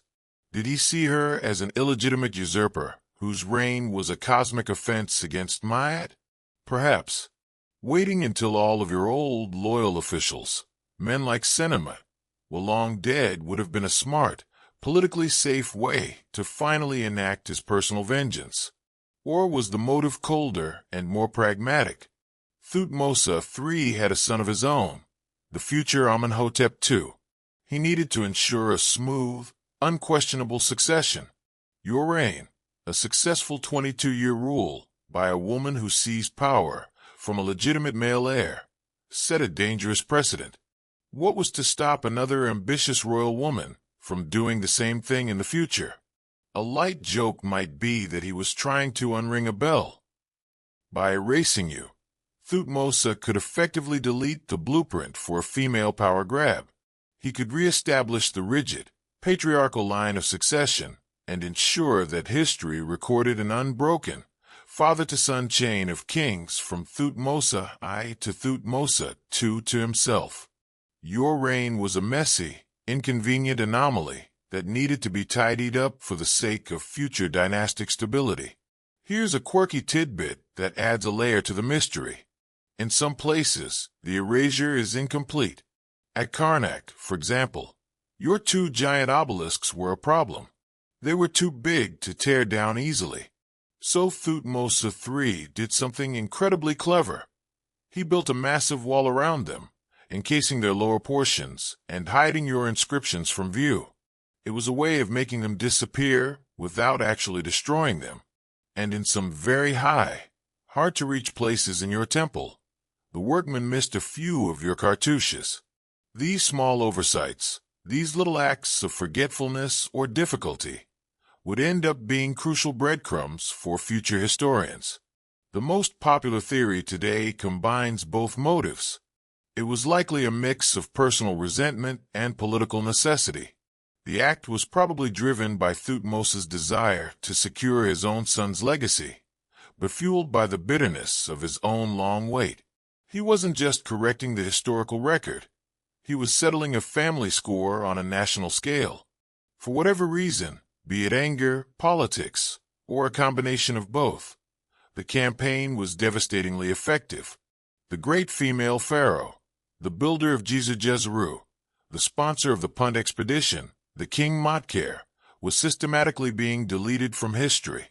And for the next 3,000 years, the world would forget that a woman ever ruled Egypt with the power of a king. The chisels fall silent. The dust settles. The last workman packs his tools and leaves the scarred walls of Deir el-Bahari. The great erasure is complete. Thutmose III's revision of history is now the official story, set in stone. The official king lists, compiled by later pharaohs like Seti I at his temple in Abydos, will show a smooth, direct succession from Thutmose II to Thutmose III. The 22-year gap, the vibrant reign of King Motker, has been neatly patched over. As far as the official record is concerned, you never happened. For the next 3 millennia, the world forgets you. Your story, once shouted from the walls of the grandest temples, fades into a whisper, and then into silence. The memory of the female king is lost. Later Egyptian historians, like the priest Manetho, who wrote a history of Egypt in the 3rd century BC, don't mention you. Greek and Roman visitors who marveled at the ruins of Thebes, like Herodotus or Diodorus Siculus, hear no tales of a mighty female pharaoh. They see the magnificent temple at Deir el-Bahari and attribute its construction to the king, whose name now appears on its walls. Thutmose III. The plan worked. Your legacy was successfully stolen, as the centuries roll on. Your magnificent temple, Djeser, falls into ruin. Earthquakes shake its foundations.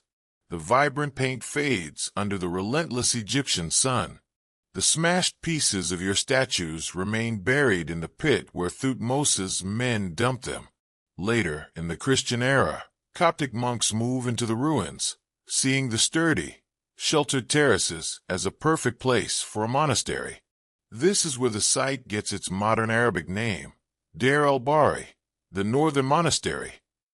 The monks, oblivious to the royal drama that played out on these walls, build their mud brick cells and plaster over the elegant reliefs of your divine birth and your voyage to Punt, further obscuring your story beneath a layer of their own faith. A mainstream historical fact is that the ancient Egyptian language itself was lost. After the Roman conquest and the rise, the old gods were abandoned, and the knowledge of how to read hieroglyphs, the sacred script you used to tell your story, died out. The intricate carvings on temple walls and obelisks became nothing more than mysterious, indecipherable pictures. For over 1,500 years, the voices of the pharaohs were silent. No one could read your name, even in the few high-up places where the wrecking crews had missed it. You were doubly lost, your monuments defaced, and the language of your achievements forgotten. Imagine your spirit, your Ka, wandering through this long darkness. According to your own beliefs, it would have been a terrifying limbo. Without your name being spoken, without your image being seen, how could your soul receive the offerings it needed to survive in the afterlife? The curse of Thutmose III was not just a historical revision. It was a spiritual attack, and for a very long time, it seemed to have worked. Here's a quirky tidbit that illustrates the depth of the forgetting. In the 19th century, when early European explorers and Egyptologists began to trickle back into Egypt, they were completely baffled by the evidence they found. They would see inscriptions where a king's name, Thutmose III, was clearly carved over another erased name. They noted the awkward grammar in some texts, where a female pronoun was attached to a king's title. It made no sense. They knew of a Queen Hatshepsut, the wife of Thutmose II and regent for Thutmose III, but the idea that she had actually ruled as a king, with a male titulary, was so alien, so contrary to everything they thought they knew about ancient Egypt, that they couldn't conceive of it. A light joke among early academics was that the ancient scribes must have been terrible at grammar, not that the king had been a woman.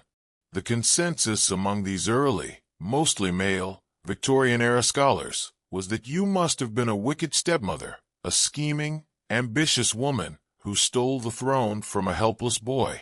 They portrayed you as a villain, an aberration, a vain and power-hungry usurper. They judged you by the standards of their own patriarchal society and found you wanting. They couldn't see the evidence of a peaceful, prosperous reign.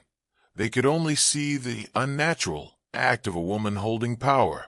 So even as your name began to reemerge, your reputation was still suffering under a different kind of erasure, an erasure of your true character and accomplishments. Historians still argue about the effectiveness of damnatio memoriae. Did Thutmose III truly succeed in wiping you from memory? For the general sweep of history, for 3,000 years, the answer is yes. He won. He rewrote the narrative, and his version stuck. Your golden age was absorbed into his own legacy, making his reign seem even longer and more prosperous than it was. The phantom pharaoh, the ghost king, haunted the edges of the 18th dynasty, but her true story remained buried under sand, plaster, and centuries of historical bias. It would take a new kind of magic, the magic of modern archaeology, and a shift in perspective to finally bring you back into the light. The curse was powerful, but it wasn't perfect. The long, dark night of your historical oblivion finally begins to end in the early 19th century. The key that unlocks your story, and the stories of all the pharaohs, is the discovery of the Rosetta Stone. A mainstream historical fact is that this slab of black granodiorite, found by French soldiers in 1799, contained the same decree written in 3 scripts: Greek, Demotic, a cursive form of Egyptian, and most importantly, the sacred hieroglyphs. Because scholars could still read ancient Greek, they finally had a way to crack the code. The brilliant young Frenchman Jean-François Champollion famously deciphered the hieroglyphs in 1822, and for the first time in 1,500 years, the ancient stones of Egypt began to speak again. Suddenly, the strange inscriptions made sense. Egyptologists could now read the names in the cartouches. They could see your name, Hatshepsut, in places where a king's titles were used. They could read the awkward grammar, where scribes struggled to describe their female king. The puzzle pieces were there, but the picture they formed was still confusing, filtered through the biases of the time. The initial interpretation, as we've seen, was not kind. You were the evil stepmother, the usurper. But as the 20th century dawned, a new generation of archaeologists began to look at the evidence with fresh eyes. The real breakthrough came at your temple, Deir el-Bahari. A team from New York's Metropolitan Museum of Art, led by an archaeologist named Herbert Winlock, began a systematic excavation of the site in the 1920s and 30s. They cleared away the Coptic monastery's rubble and the debris of centuries, and in doing so, they found the Hatshepsut hole. It was a literal treasure trove of your lost history. In this pit, They uncovered thousands of fragments from the statues and sphinxes that Thutmose III's crews had smashed and buried. It was a giant, three-dimensional jigsaw puzzle. Patiently, painstakingly, the team began to piece the fragments together. A shoulder here, a piece of a headdress there, a fragment of an inscribed chin strap from a false beard. Slowly, out of the rubble, your image began to re-emerge. Serene, powerful faces of a female pharaoh, carved in granite and limestone. They reconstructed dozens of these statues, allowing the world to see, for the first time in millennia, how you had presented yourself as king. Winlock's work was transformative. It was no longer possible to dismiss you as a minor, scheming regent. The sheer volume and quality of the art proved you had been a major pharaoh, a builder on a grand scale. Here's a quirky and poignant tidbit from that excavation. One of the most famous and beautiful portraits of you is a sculpture known as the indurated limestone head of Hatshepsut.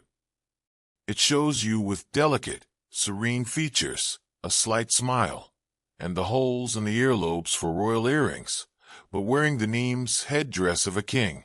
When Winlock found the head, it was beautiful but anonymous. Years later, his team found the body of a sphinx miles away that was missing its head. Just on a hunch, they tried to match the head to the sphinx's neck. It fit perfectly. The serene, gentle face belonged to the powerful body of a mythical beast. It was a perfect metaphor for your reign, a woman's identity fused with the power and symbolism of a male king. As archaeologists and historians continued to study your monuments, the true nature of your reign came into focus. They translated the story of your divine birth and saw the brilliant propaganda. They read the tale of the peaceful voyage to Punt and understood your unique approach to foreign policy. They saw the evidence of widespread prosperity and artistic excellence. The old narrative of the wicked stepmother began to crumble, replaced by the story of a savvy, effective, and revolutionary ruler. The scholarly debate today is no longer about whether you were a legitimate ruler, but about the nuances of your power and legacy. Historians still argue about your relationship with Senemet, the precise motives for Thutmose's revenge, and how your gender truly impacted your rule. But no one disputes your importance.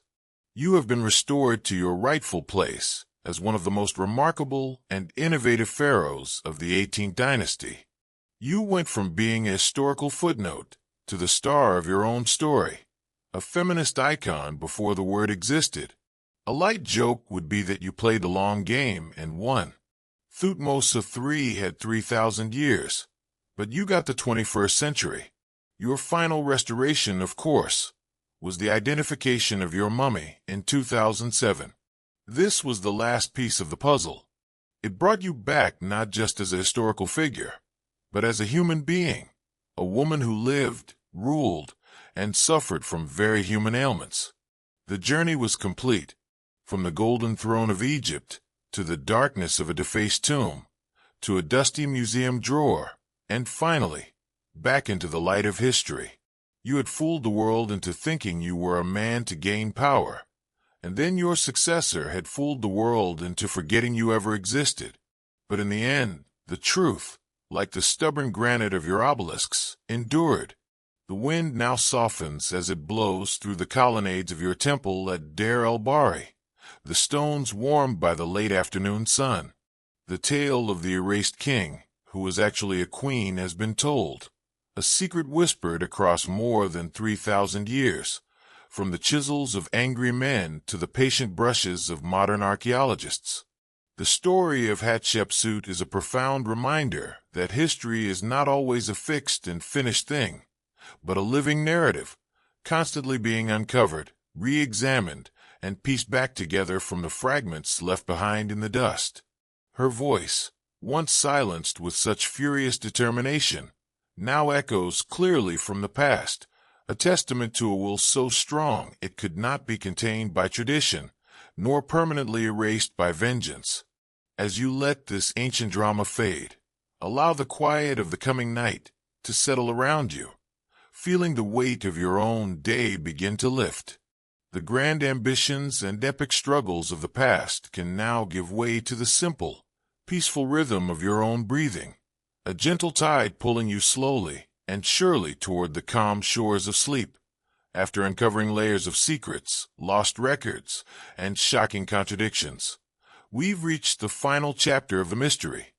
Was the queen truly who history claimed she was, or was it all a brilliant deception? In this final part, we reveal the most compelling evidence, hidden motives, and untold truths that challenge everything we thought we knew about her reign. The lies, the manipulation, the power behind the throne. Was the world ruled by an illusion? This is not just a story about royalty, it's a warning from history. Discover the truth buried beneath centuries of deception. Don't forget to like, comment your theory, and subscribe for more untold stories.